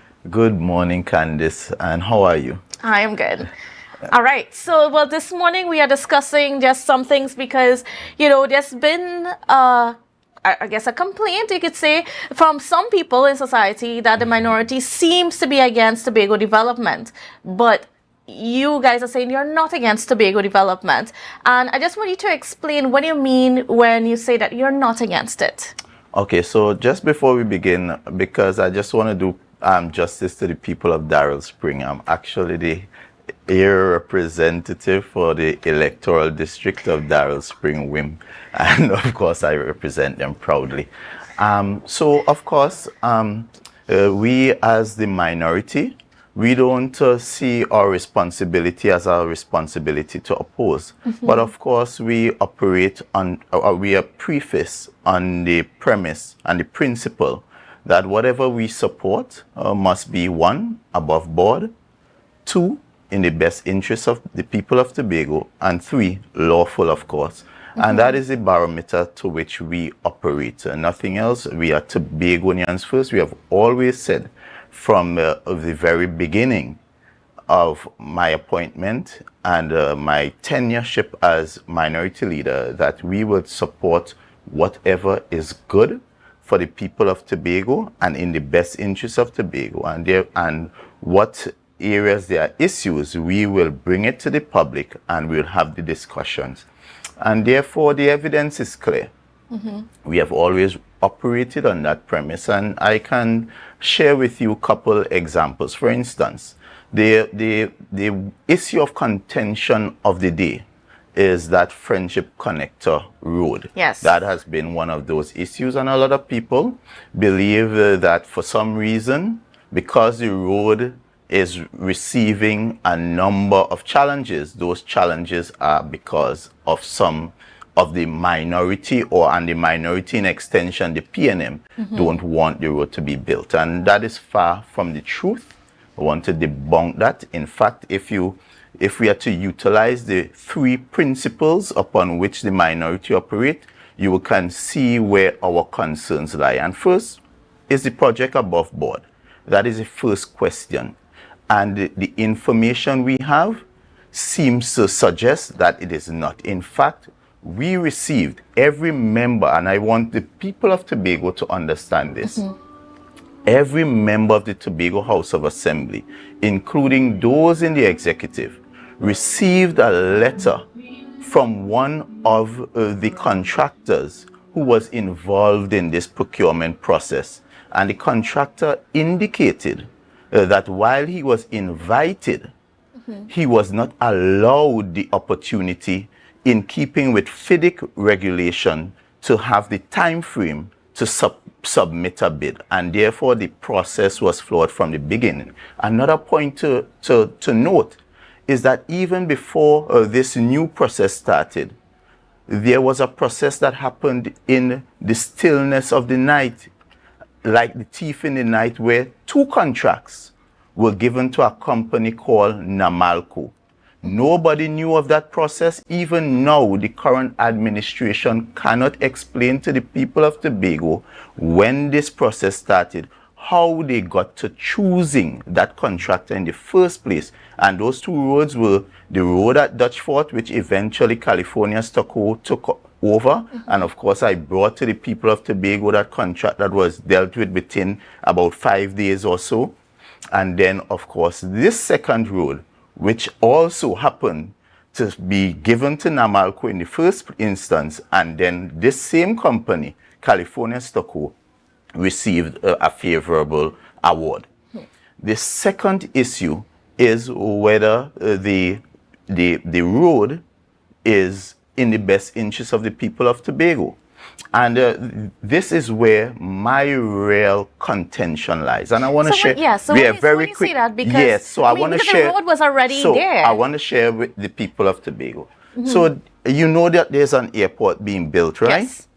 So as part of that airport, the previous administration, in collaboration with the central government, already had in train and in plans the project, the PR, it's called the E.N.R. Robinson International Access Road, which would have encompassed and included that maybe not the same in terms of alignment, but would have included that same co-friendship Killigwin estate, and that would have taken you beyond at the back of Apex at the back of Ravenels, connecting you all the way down directly to the airport. And that was going to be built by the central government with no cost to the people of Tobago and would have not affected the development funding of the people of Tobago. And therefore I ask myself, if you had that option where you are getting a first-class road, dual carriageway meaning 2 lanes down, 2 lanes up.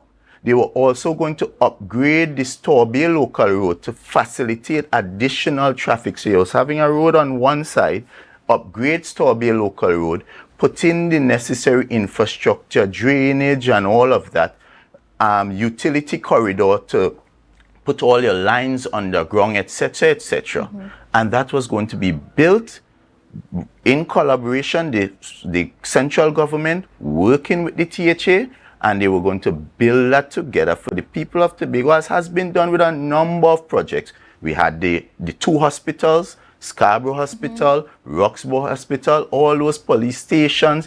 So it's not a new thing that the central government would collaborate and do development in Tobago.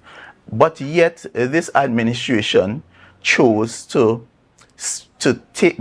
embark upon a design build finance arrangement, meaning that they don't even have the funding as yet. So what they are really doing is mortgaging the future of Tobago and the future development allocation that Tobagonians are receiving to build a road which they could have really gotten in earnest free.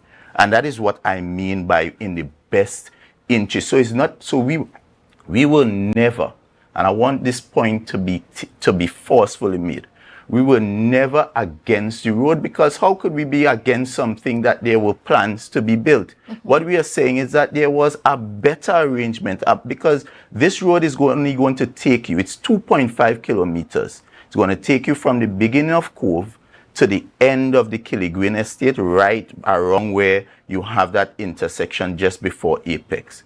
And I'm saying, if you have the opportunity to get for free a first-class international road, why would you take a different option? Why would you use the opportunity cost, the benefit foregone?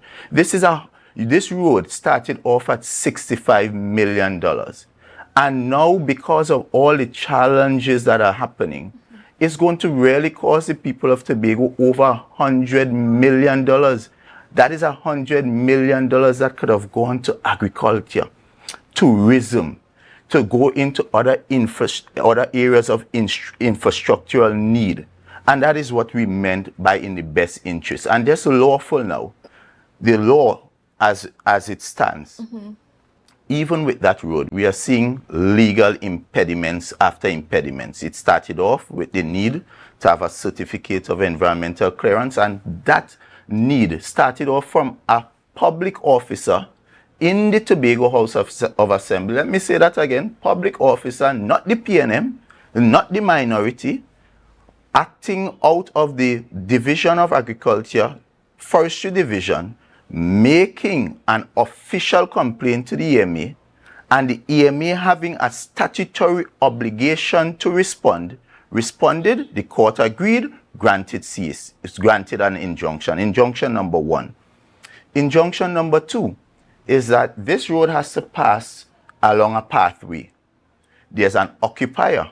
It's a court to determine whether the occupier is legal. And even if the occupier is squatting, there are different ramifications for squatters and how you classify squatters.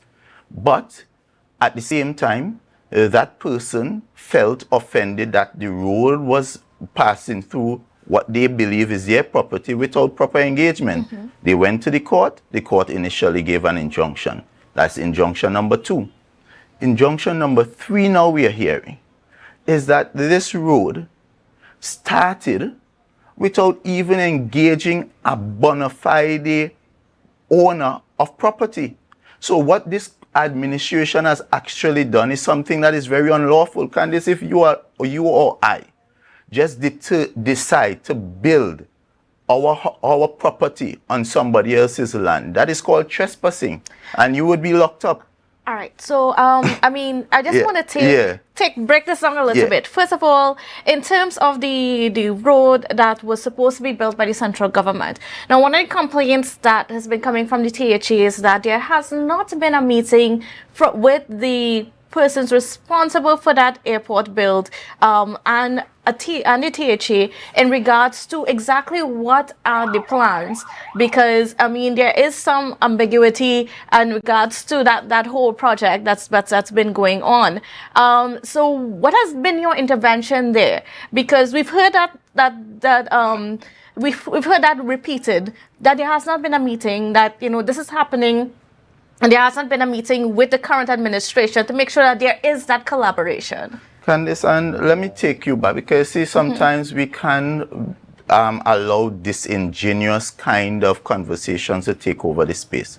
You recall what was the first major intervention by the Prime Minister of the Republic of Trinidad and Tobago, and that was that he took key members of his cabinet and he brought them. He didn't ask Tobago to come to Trinidad. He brought his cabinet to Tobago. And he sat with the entire executive of the current administration. And what was the discussion? At that table, the Prime Minister came with his key members for them to discuss all the key priority areas of development, shared with them where there would be interlap and interactions and where the necessary interventions would be required. And that would have prefaced all the other conversations to come. So for this administration now to say that they did not know and they do not have access to the ministers is a really, really disingenuous one. And therefore my information is there was and continues to be a standing committee for the airport. In fact, the THA had a representative from the Division of Infrastructure, including within the current administration. I'm saying what existed, right? And that is what existed, a standing committee, and therefore it included the THA. And I see absolutely no reason, and the THA must explain why are they now not part of that committee. And a lot of it is down to arrogance, because you would have seen the posture of this current administration. And I have been saying to them, I say, sometimes you win more by, there's a difference between fighting and fighting up. Yes, you must be strong, you must stand up for your rights.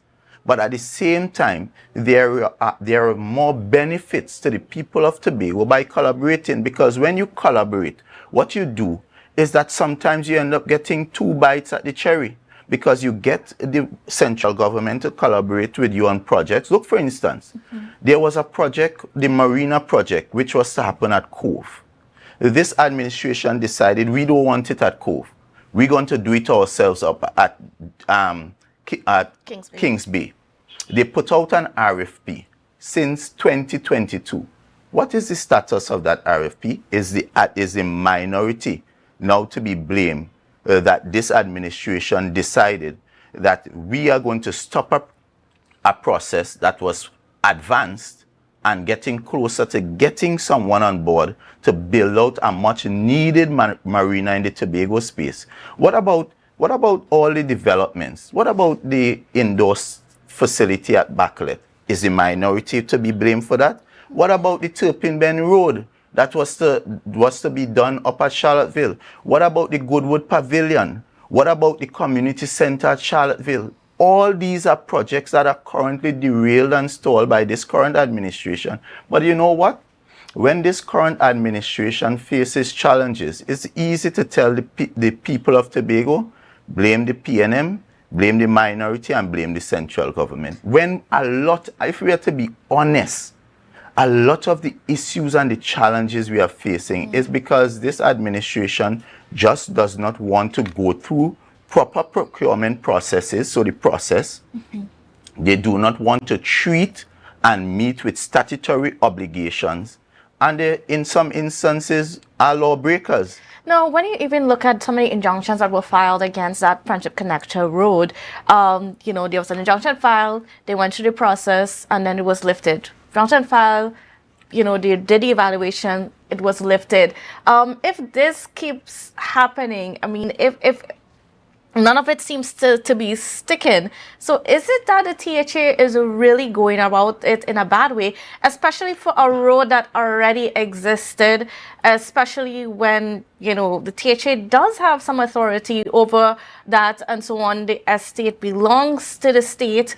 All of those things into context. Well, understand this. So the last injunction especially is telling, because what has happened there is that you have the Killigrew estate, which is privately owned.